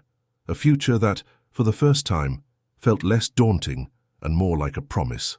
As they sat there, the vast expanse of the prairie stretching before them, Sarah felt a shift. The whispers of doubt hadn't vanished, but they were no longer the loudest voices. The quiet strength of Jake's love, the innocent trust of Lily, and the enduring resilience of her own spirit began to drown them out. The journey was far from over, but she was no longer afraid of the path ahead. She was ready to find her own kind of belonging, on her own terms. The air in the saloon hung thick with the scent of stale whiskey, cheap tobacco, and unspoken desperation. In a dimly lit corner, away from the boisterous laughter and clinking glasses, sat Silas Croft. His hands, long and surprisingly delicate, moved with practiced ease, shuffling a deck of cards with an almost hypnotic grace. His eyes, the color of faded denim, scanned the room with a dispassionate intensity, observing the ebb and flow of fortunes, both in coin and in life. Silas was a man who thrived in the shadows, a weaver of tales and a purveyor of half-truths. He had arrived in Redemption Creek a few months prior, a drifter with a charming smile and a knack for knowing what people wanted to hear. He'd quickly established himself as a man of influence, not through brute force or wealth, but through his cunning manipulation of information and perception. He listened more than he spoke, his mind a labyrinth of strategies and schemes, always calculating the next move. Tonight his target was Bartholomew Bart Higgins, a man whose greed was as vast as the prairie itself. Bart was a man of action, but not of thought, easily swayed by promises of quick riches and easily manipulated by fear. Silas had been subtly planting seeds of discontent, fanning the flames of Bart's resentment towards Jake. He'd spoken of Jake's growing prosperity, of his strong reputation, and of how such a man could easily attract the attention of the law, or worse, jealous rivals. "You see, Bart," Silas murmured, his voice a low, silken thread that cut through the din of the saloon. "That girl Jake found, she's a strange one, real wild. Anyone can see that." Bart, nursing a glass of rot-gut whiskey, grunted. "What of it, Silas? Jake's a good man. Found himself a treasure, looks like." Silas offered a thin, knowing smile. "A treasure, perhaps, or a liability. A girl like that, untamed. She attracts trouble, and trouble, my friend, can ruin a good man's reputation. Especially a man like Jake, who's trying to build something solid." He leaned closer, his voice dropping to a conspiratorial whisper. "And I've heard things, Bart. Whispers. About where she came from. Some say she's got a wild streak that's dangerous. Some say she's been in the company of less savory characters." Bart's eyes narrowed. He was a man who understood the value of a clean slate, of a reputation unblemished. He'd built his own small empire through hard work and a ruthless pursuit of opportunity, but he was acutely aware of how easily it could all crumble. "What kind of characters?" Bart asked, his voice a low growl. Silas shrugged, feigning nonchalance. "Oh, the kind that prey on the weak, the kind that leave a trail of misery, and if Jake's associated with that, well, it casts a long shadow." He let the insinuation hang in the air, knowing it would fester. He hadn't lied, not in the strict sense. He had indeed heard whispers. The truth was he'd started most of them himself, subtly weaving them into conversations, letting them spread like wildfire through the gossips of Redemption Creek. He was a craftsman of deceit, and his medium was the human tongue. "I'm just saying, Bart," Silas continued, his gaze fixed on the cards. "A man in Jake's position needs to be careful, especially with the law starting to nose around after that incident with the bandits. A girl like that, she could be seen as evidence, or worse, a motive." He knew Bart's own history with the law was less than pristine. Higgins had a reputation for skirting the edges of legality, and Silas was expertly playing on that fear, positioning himself as a confidant, a fellow pragmatist. "The sheriff," Bart muttered, his brow furrowed. "He's been asking questions about that girl too." "Indeed," Silas agreed smoothly. "And you know how Sheriff Brody is. He's a man who believes in order, and a girl who runs with horses. Well, she doesn't exactly fit into his idea of order, does she?" Silas watched as Bart took another long swig of his whiskey, his gaze now fixed on some unseen point in the distance, his mind clearly turning over Silas's words. This was the delicate dance of manipulation. It wasn't about forcing someone's hand, but about guiding them, making them believe that the path Silas wanted them to take was their own idea, their own logical conclusion. He knew Bart was a man who liked to be seen as in control, as the one pulling the strings. So Silas wouldn't explicitly tell him what to do. Instead, he would paint a picture of a threat, a vulnerability, and let Bart's own ambition and fear drive him to act. "It's a shame, really," Silas said, finally putting down his cards and leaning back. "Jake's a decent enough fellow for a rancher, but sometimes good intentions pave the road to ruin, especially when you get entangled with things you don't understand." He stood up, stretching his arms languidly. "I've got business to attend to. Think on what I've said, Bart. A man's reputation is a fragile thing, and in this town, it's best to be on the right side of it, or at least not on the wrong side of Sheriff Brody." With a final enigmatic smile, Silas Croft melted back into the shadows of the saloon, leaving Bart Higgins alone with his whiskey and the venomous seeds of doubt that Silas had so carefully sown. The architect of lies had laid the foundation for his next masterpiece, and the stage was set for new conflicts to emerge in the quiet town of Redemption Creek. The crisp morning air carried the scent of pine and damp earth as Sarah rode alongside Jake, the rhythmic beat of their horses' hooves a familiar melody. Redemption Creek had become a haven, a place where she was learning to navigate the complexities of human relationships, guided by Jake's unwavering patience and the gentle warmth of his mother. Yet the call of the wild remained a powerful siren song, an echo of a life that was as much a part of her as the blood in her veins. Today they were venturing further than usual, towards the rolling foothills where wild Mustangs still roamed. Jake, sensing her unspoken longing, had suggested the ride. He understood that her connection to the horses was not merely a past life, but an intrinsic part of her identity. As they crested a rise, the breathtaking vista unfolded before them. A herd of Mustangs, their coats shimmering in the morning sun, galloped across the open plains, a symphony of power and freedom. Sarah's breath hitched. Her heart quickened, a primal instinct taking over. She dismounted, leaving her horse with Jake, and began to walk towards them, her movements slow and deliberate. The Mustangs, initially wary, sensed no threat. They saw not a captor, but a kindred spirit, a creature who understood their language of the wind and the earth. A magnificent stallion, his mane a wild cascade of ebony, approached her, his eyes intelligent and curious. Sarah extended a hand, her palm open, her touch feather-light. The stallion lowered his head, nudging her gently, a silent acknowledgement of their shared heritage. Tears welled in Sarah's eyes. This was more than just a reunion. It was a reaffirmation of who she was. She felt the raw, untamed spirit of the wild surge through her, a force that had always defined her. Here, amidst the thundering hooves and the vast open sky, she felt whole. Jake watched from a distance, a bittersweet smile on his face. He saw the profound connection between Sarah and the Mustangs, a bond that transcended human understanding. He knew he could never replicate the freedom they offered, the unbridled joy of their existence. But he also saw something else, the quiet strength that Sarah had gained from those years, a resilience that had shaped her into the remarkable woman she was today. As Sarah slowly walked back towards him, the stallion trotting faithfully by her side for a few more steps before rejoining the herd, Jake realized that her wildness wasn't something to be tamed or contained. It was a part of her essence, a source of her strength and her unique beauty. "They're magnificent," Sarah whispered, her voice thick with emotion as she reached him. "They are," Jake agreed, his gaze lingering on the receding herd. "And so are you, Sarah. Don't ever forget that."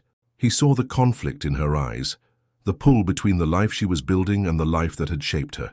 "This life here," he continued, gesturing towards the rolling hills and the distant ranch house, "it's not about erasing who you were. It's about adding to it. It's about finding a place where all the parts of you can coexist." He took her hand, his thumb gently stroking her skin. "I know you miss them, and I know a part of you will always run with them. But you don't have to choose, Sarah. You can be the woman who knows the language of horses and the woman who builds a life with me. They don't have to be mutually exclusive." His words resonated deeply within her. He wasn't asking her to abandon her past, but to integrate it, to find a balance. She looked at the ranch, at the life they were building, and then back at the vast expanse of the prairie, her heart filled with a newfound understanding. I think I can do that, Jake," she said, her voice steadier now. "I can carry the echo of the herd with me and still build a life here." As they rode back, the sun warming their faces, Sarah felt a sense of peace settle over her. The wildness within her was not a burden but a gift. It was the source of her strength, her resilience, and her unique perspective. And in Jake, she had found someone who not only accepted that wildness, but cherished it. The path ahead was still unfolding, but for the first time she felt confident that she could walk it, with both her feet on the ground and her spirit forever soaring with the wind. The dusty roads of Redemption Creek had begun to feel like home to Sarah, the faces of its inhabitants becoming familiar, their rhythms predictable. Yet a persistent unease lingered, a subtle reminder that the past, even when seemingly vanquished, held a potent grip. The encounter with the bandits, though a trial by fire, had also unearthed a vulnerability she hadn't known she possessed, a fragility that contrasted sharply with her outward resilience. Sheriff Brody, a man of quiet authority and an unwavering commitment to justice, had been a constant, albeit gentle, presence since the incident. His inquiries, though seemingly routine, carried an undercurrent of concern that Sarah found both reassuring and unsettling. He saw her not as a wild child, but as a victim, and in his eyes she saw a reflection of the potential danger that still lurked. One sweltering afternoon, as Sarah was helping Martha with the laundry, Sheriff Brody's horse clattered to a halt outside their small ranch house. His presence always brought a sense of gravity, a subtle shift in the air. "Afternoon, Martha, Sarah," he greeted, his voice calm and steady. "Just passing through. Wanted to check in." Martha, her hands white with lye soap, offered a warm smile. "Sheriff, always good to see a friendly face." Sarah, however, felt a knot tighten in her stomach. She sensed that his visit was more than a mere social call. "Everything all right, Sheriff?" Jake asked, emerging from the barn, his face smudged with dust. Brody nodded, his gaze sweeping over Sarah. "Just making sure everything's settling down after the unpleasantness. Heard some rumors. Nothing to worry about, I hope." He paused, his eyes meeting Sarah's. "You're holding up all right, Sarah." Sarah forced a smile, trying to project an image of calm she didn't fully feel. "I'm fine, Sheriff. Jake and his mother have been very kind." Brody's expression remained serious. "That's good to hear. But you know, Sarah, sometimes the people who cause trouble don't give up easily. They have long memories and a thirst for revenge." His words, though meant as a warning, painted a chilling picture in Sarah's mind. The faces of the bandits, their sneering cruelty, flashed before her eyes. She had faced them, fought them, but the memory of their threat, the raw terror, still clung to her like a persistent shadow. As Brody spoke, Sarah noticed a flicker of something in Jake's eyes, a protective instinct, a quiet resolve. He stepped closer to her, his presence a silent shield. "We're keeping our eyes open, Sheriff," Jake said, his voice firm. "And Sarah's a quick study. She knows how to handle herself." Brody gave a slight nod, acknowledging Jake's words, but his gaze remained fixed on Sarah. "I know, but sometimes even the strongest can be caught off guard, especially when the enemy knows their weaknesses." He looked around the small yard, his eyes lingering on the open plains. "This land is beautiful, but it's also vast, easy for someone to disappear or to hide." The unspoken implication hung heavy in the air. The bandits might return, seeking to reclaim what they believed was theirs or to exact retribution. Sarah felt a tremor of fear, a primal instinct to flee, to seek refuge in the wild, open spaces she understood. "We appreciate your concern, Sheriff," Martha said, her voice laced with a subtle steel.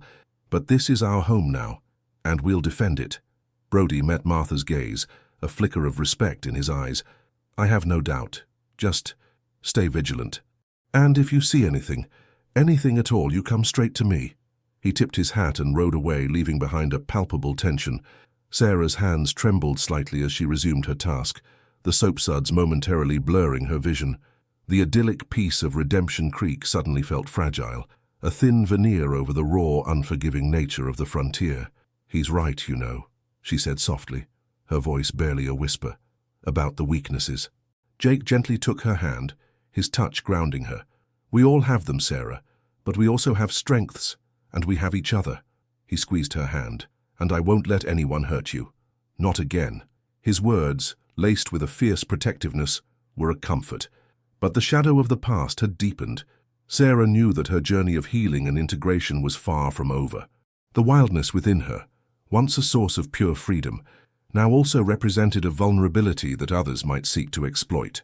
She had been rescued, but the threat of danger, the echo of the bandits' cruelty, remained a constant, chilling reminder that the frontier and the hearts of men could be as treacherous as they were beautiful. The late afternoon sun cast long, distorted shadows across the dusty main street of Redemption Creek, painting the familiar landscape in hues of amber and ochre.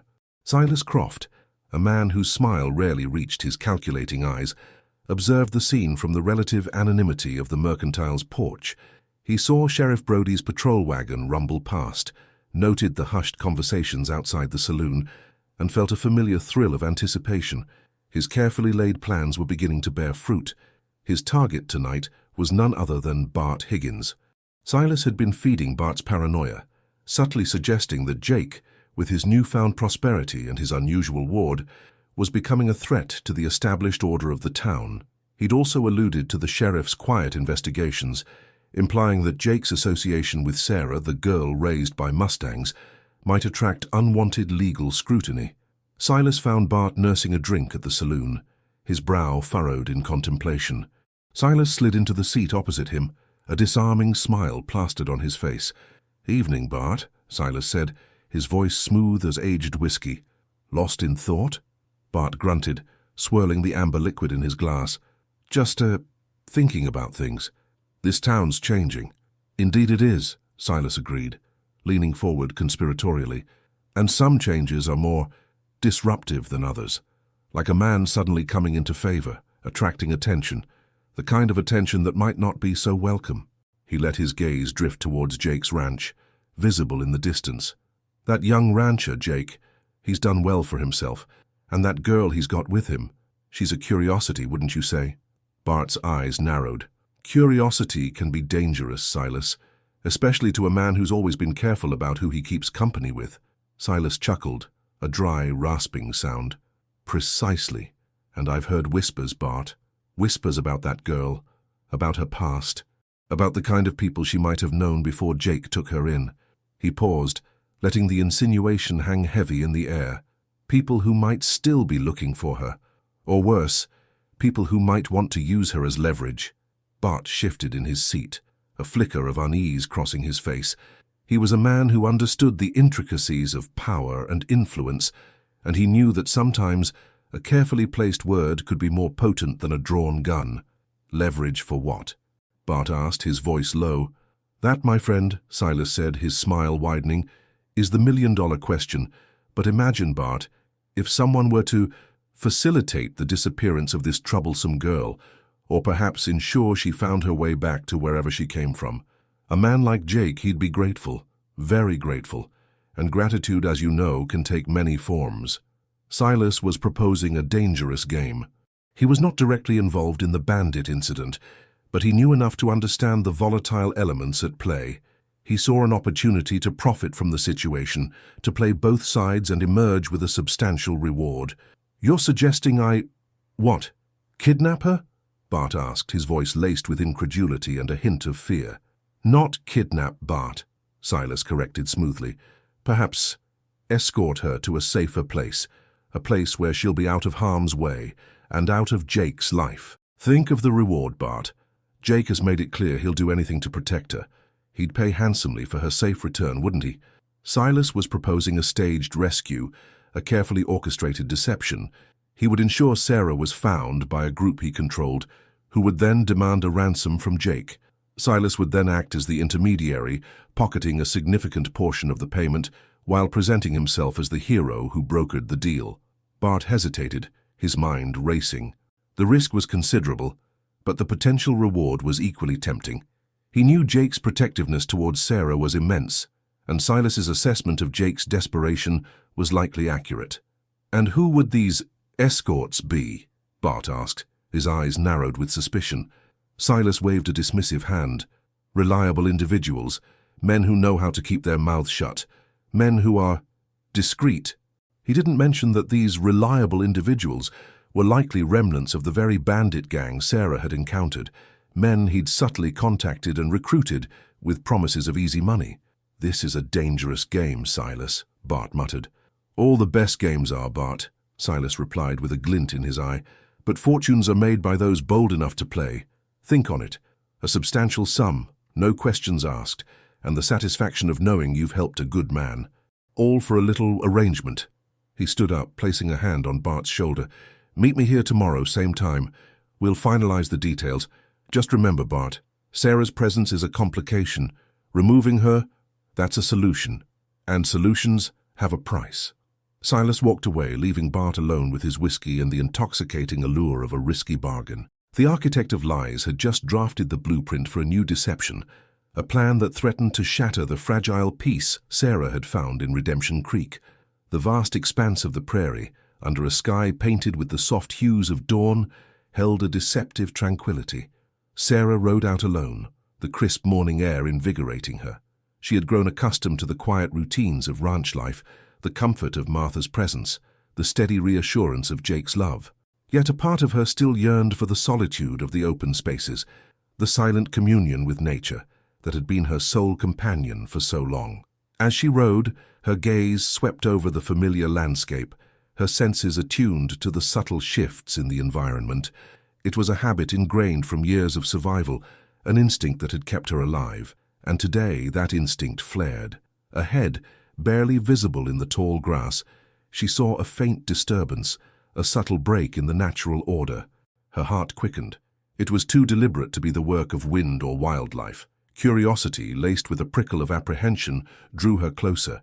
She dismounted, leading her horse carefully, her eyes scanning the ground.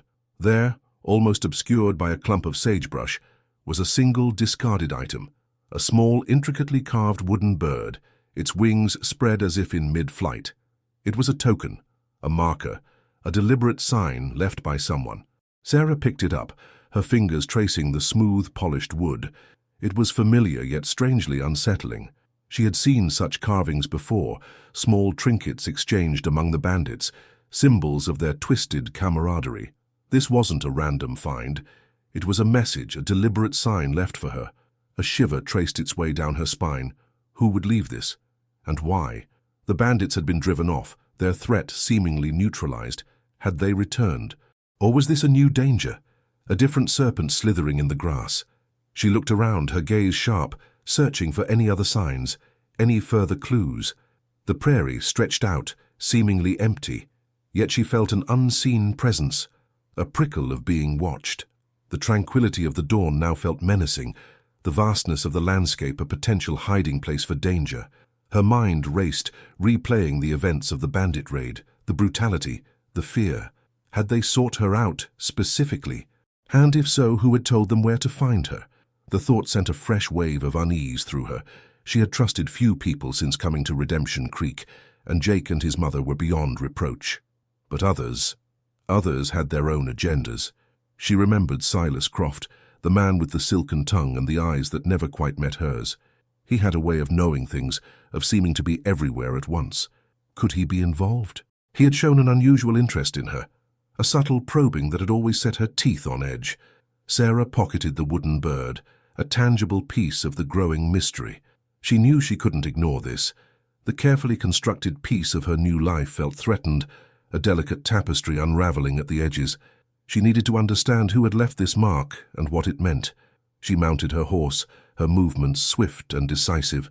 She would ride back to Jake, tell him what she had found. This wasn't just her problem anymore. It was a threat to the life she was building, to the people she cared about. As she turned her horse towards home, the image of the wooden bird was seared into her mind. It was a serpent's calling card, a silent promise of trouble.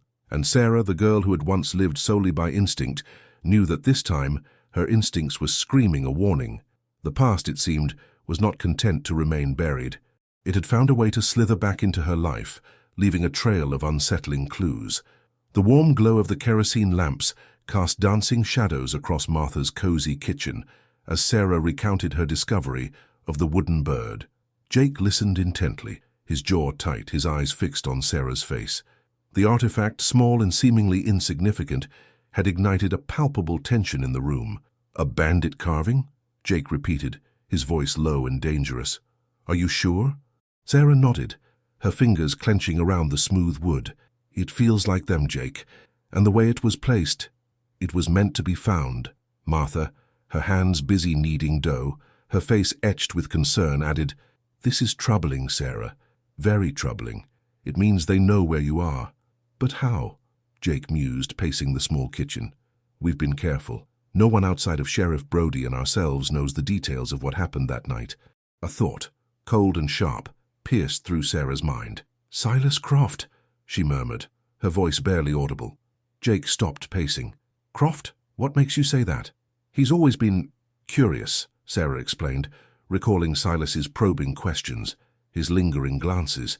"He seemed to know more than he let on about the bandits, about us, and he was there in town, watching, when Brody rode by earlier. He's a man who deals in information."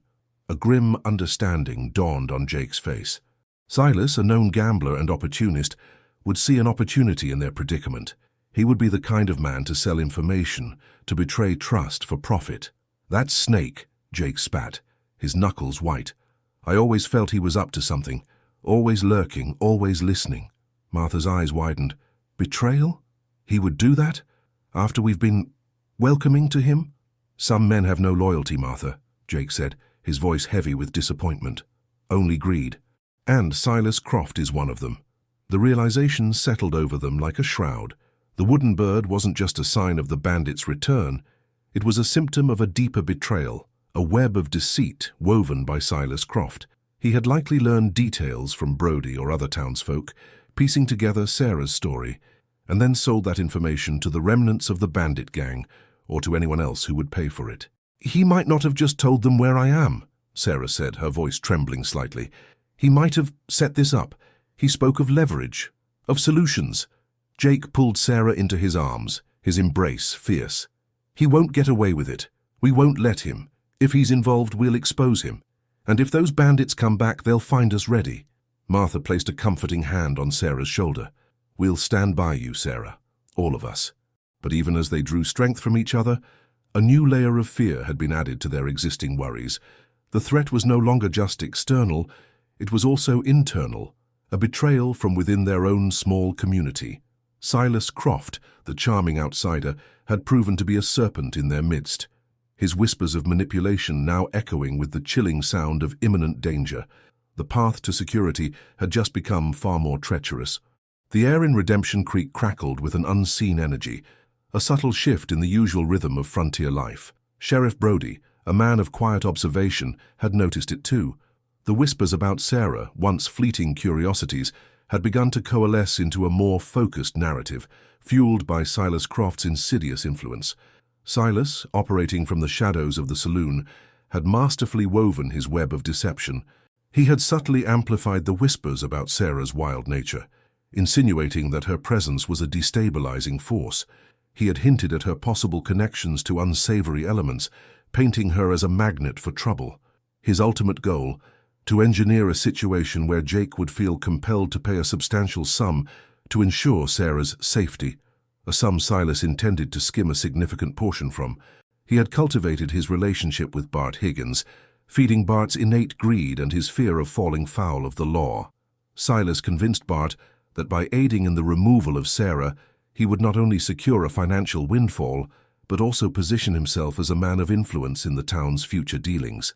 Bart, susceptible to Silas's smooth-talking machinations, had agreed to act as a go-between, coordinating with the desperate remnants of the bandit gang Silas had secretly contacted.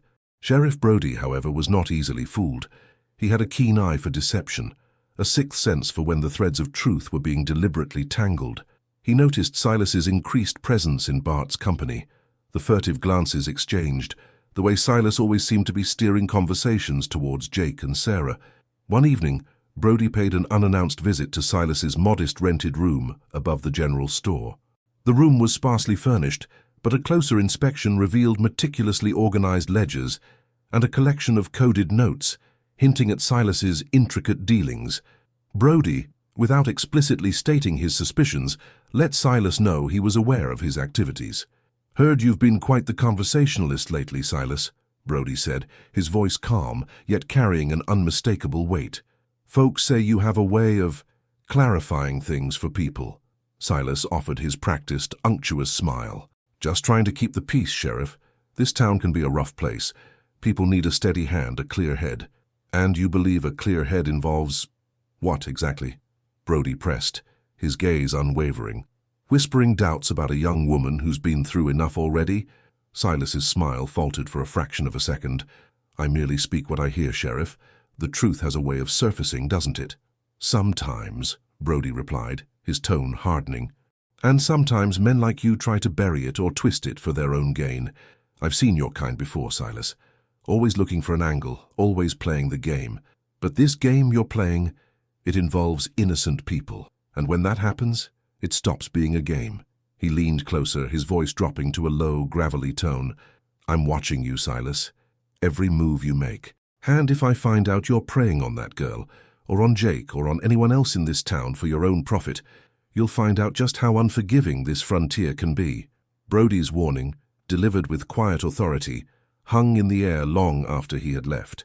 Silas, though outwardly unperturbed, felt a prickle of unease. He had underestimated the sheriff's perceptiveness. He had woven a complex web, but he hadn't accounted for the possibility of a spider hunter.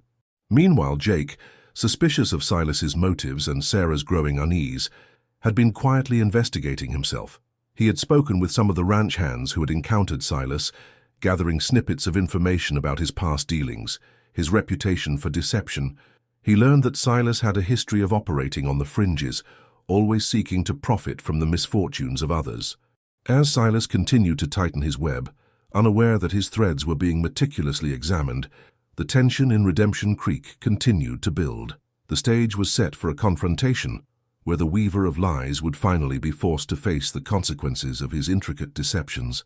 The moon hung high and luminous in the night sky, casting an ethereal glow over the quiet landscape surrounding Jake's ranch.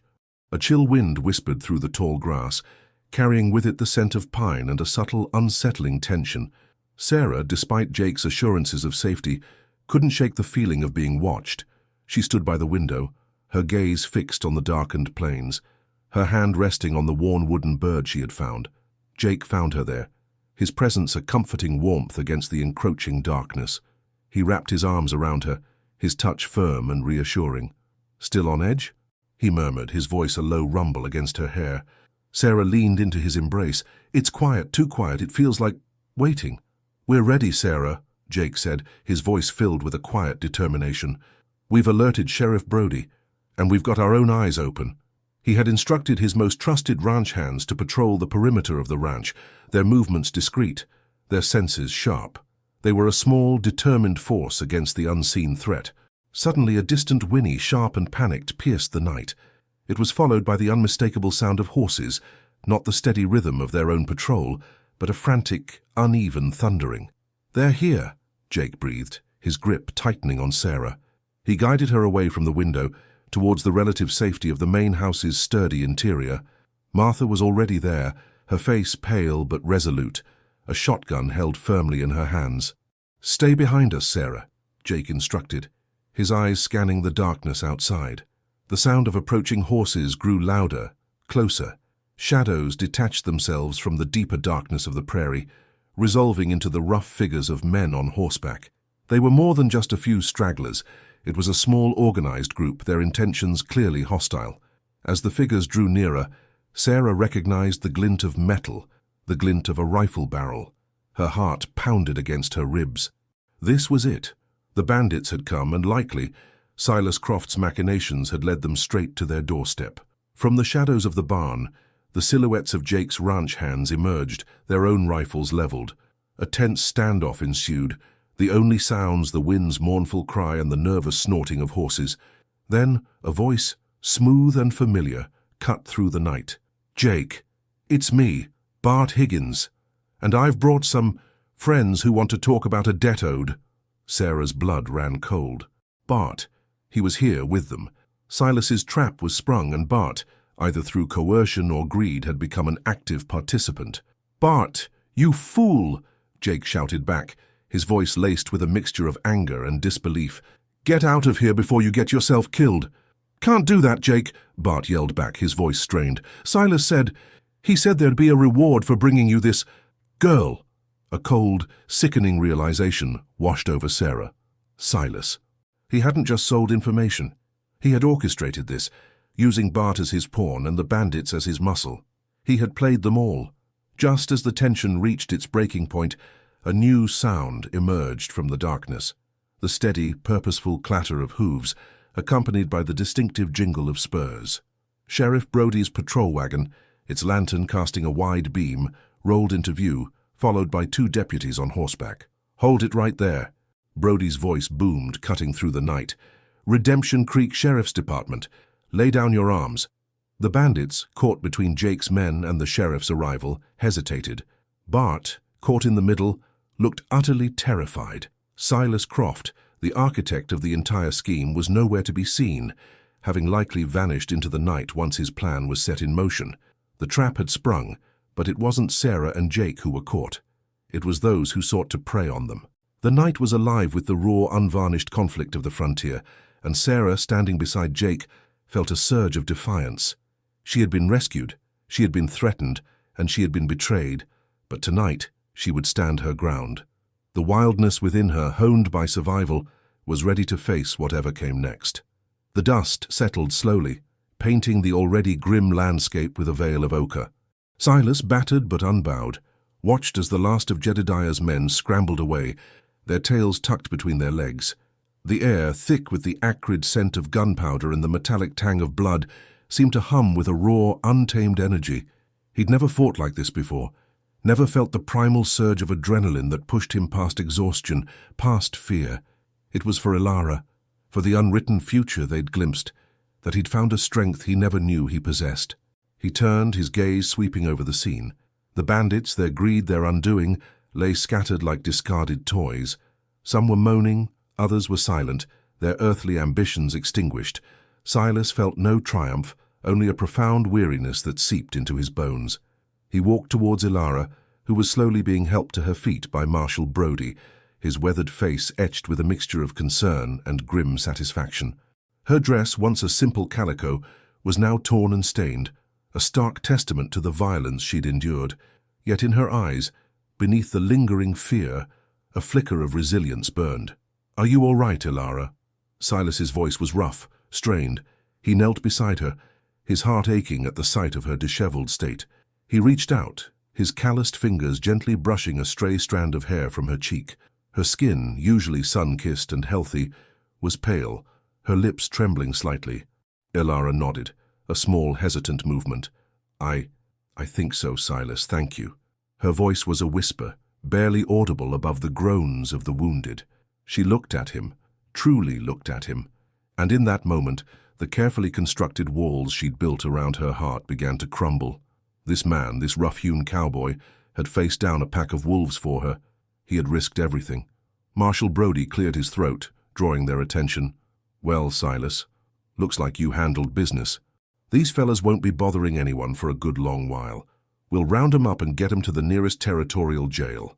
He gestured to his deputies, who were already moving amongst the defeated outlaws, their expressions stern. "You did good work, son. Real good work." Silas merely grunted, his attention still fixed on Ilara. The world outside this small, chaotic clearing seemed to fade away. It was just the two of them, the aftermath of violence and the unspoken promise that hung in the air. He saw a new understanding dawn in her eyes, a recognition that went beyond gratitude. "We should get you somewhere safe, Ilara," he said, his voice firming. "Somewhere you can rest and recover." He glanced towards the distant horizon, where the sun was beginning its slow descent, casting long, distorted shadows. "My ranch isn't far. It's simple, but it's yours, if you want it." Ilara's breath hitched. Her gaze drifted from Silas to the vast open expanse of the prairie, the same prairie that had been her only home, her wild sanctuary. The Mustangs, her herd, her family, were out there somewhere, free, and now, so could she be. The thought was both exhilarating and terrifying. She looked back at Silas, at the steady strength in his eyes, the unwavering resolve that had protected her. "Yes, Silas," she replied, her voice gaining a new clarity, a newfound certainty. "I would like that very much." As they prepared to leave the scene, Silas helped Ilara onto his horse. He mounted his own, his movements economical and precise. Marshal Brody nodded to them, a small, almost imperceptible smile on his lips. "Take care of her, Silas. She's a rare one." Silas met Brody's gaze, a silent acknowledgement passing between them. He knew he would. Ilara was no longer the wild girl of the plains. She was a woman who had faced the worst and emerged stronger. And he, Silas, the solitary cowboy, was about to discover a new kind of life, one that promised companionship, shared sunsets, and a love as wild and as beautiful as the untamed West itself. The journey back to the ranch was quiet, filled with the soft thud of hooves on the earth and the unspoken understanding that a new chapter, a shared chapter, was just beginning. The prairie stretched before them, an endless canvas, waiting for them to paint their story upon it. The journey back to Silas's ranch was a study in contrasts. The violent chaos of the bandit attack gave way to the serene, rolling plains, bathed in the warm, golden light of the setting sun. Ilara, still a little shaken, found a surprising sense of peace in the rhythmic sway of Silas's horse, his strong arm a comforting presence around her waist. The vast, open sky, dotted with the first shy stars, seemed to absorb the lingering fear, replacing it with a quiet awe. Silas's ranch was not grand, nor was it ostentatious.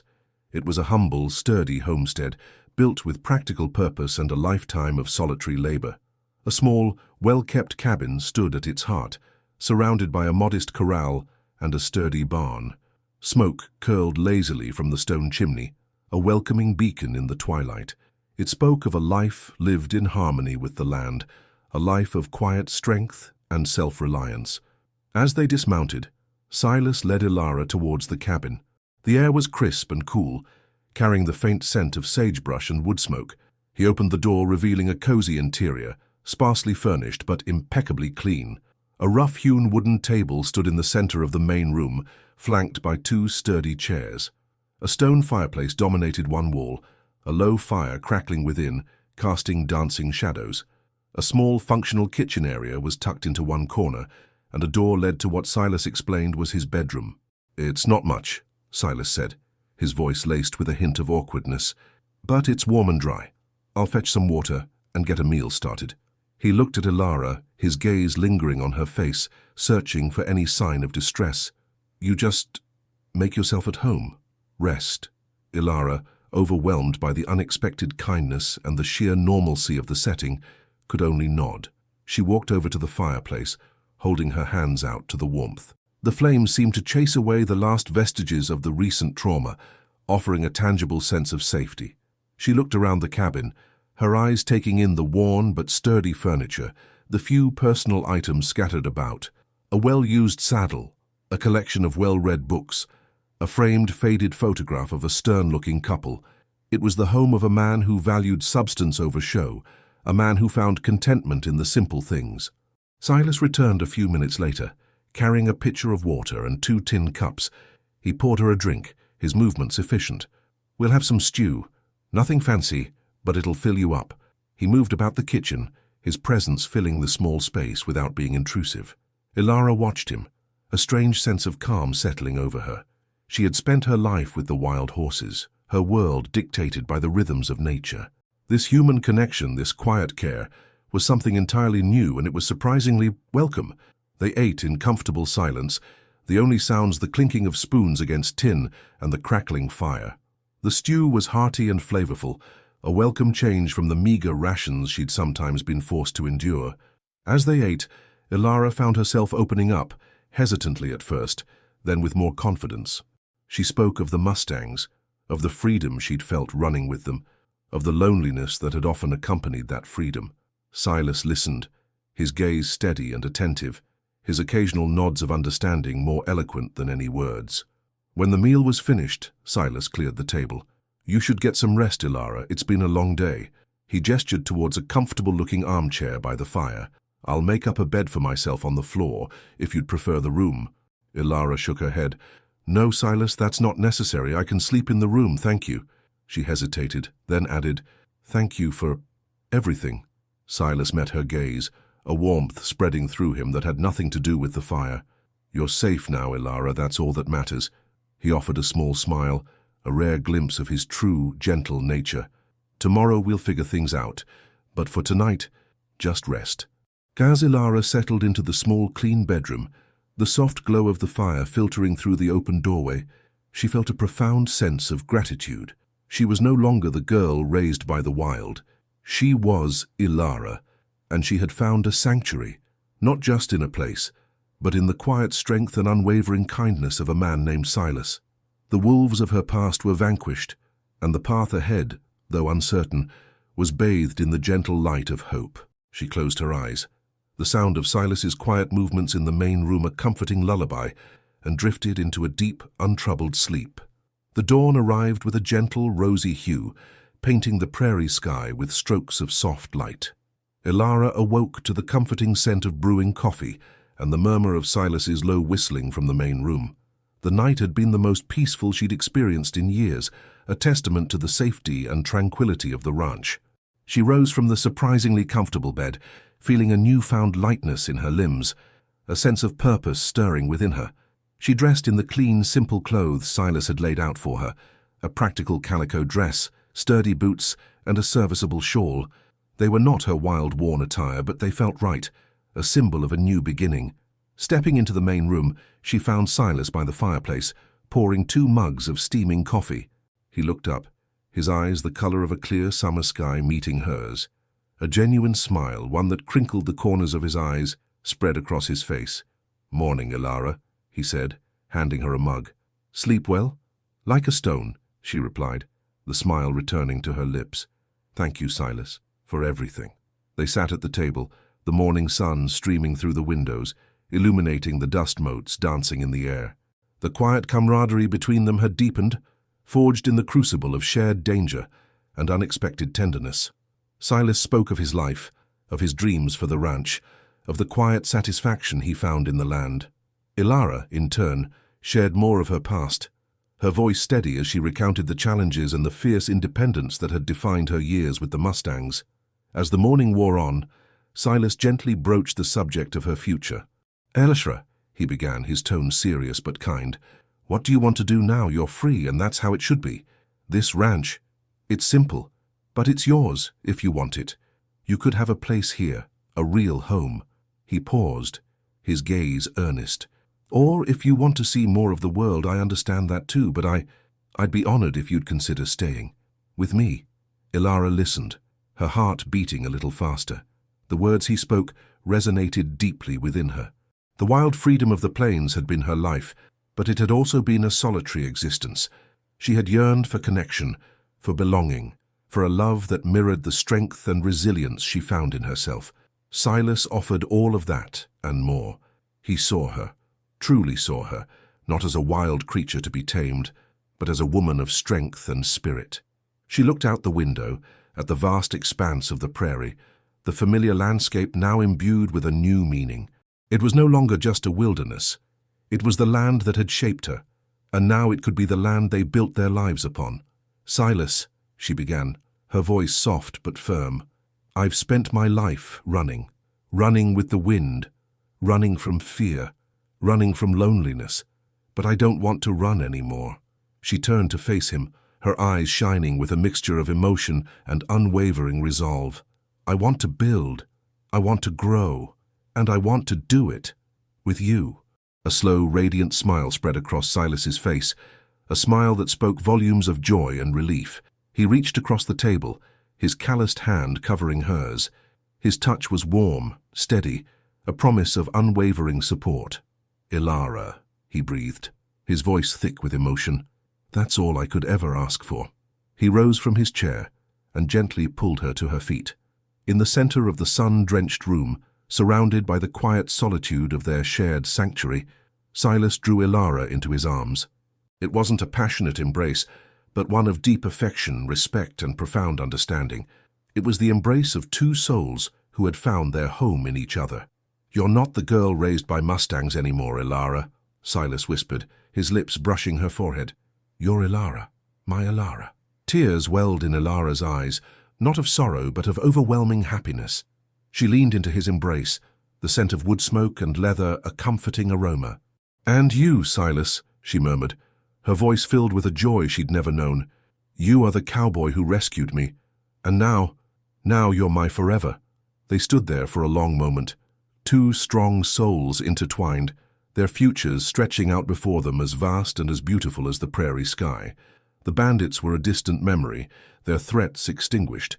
What remained was the promise of a new life, a life built on courage, compassion, and a love as wild and as enduring as the West itself. The story of Ilara, the girl who ran with the Mustangs, had found its most beautiful ending not in solitude, but in the heart of the cowboy who saw her true strength and offered her a forever home. Their journey was far from over. In many ways it was just beginning, a testament to the enduring power of hope, resilience, and the quiet, unwavering promise of love.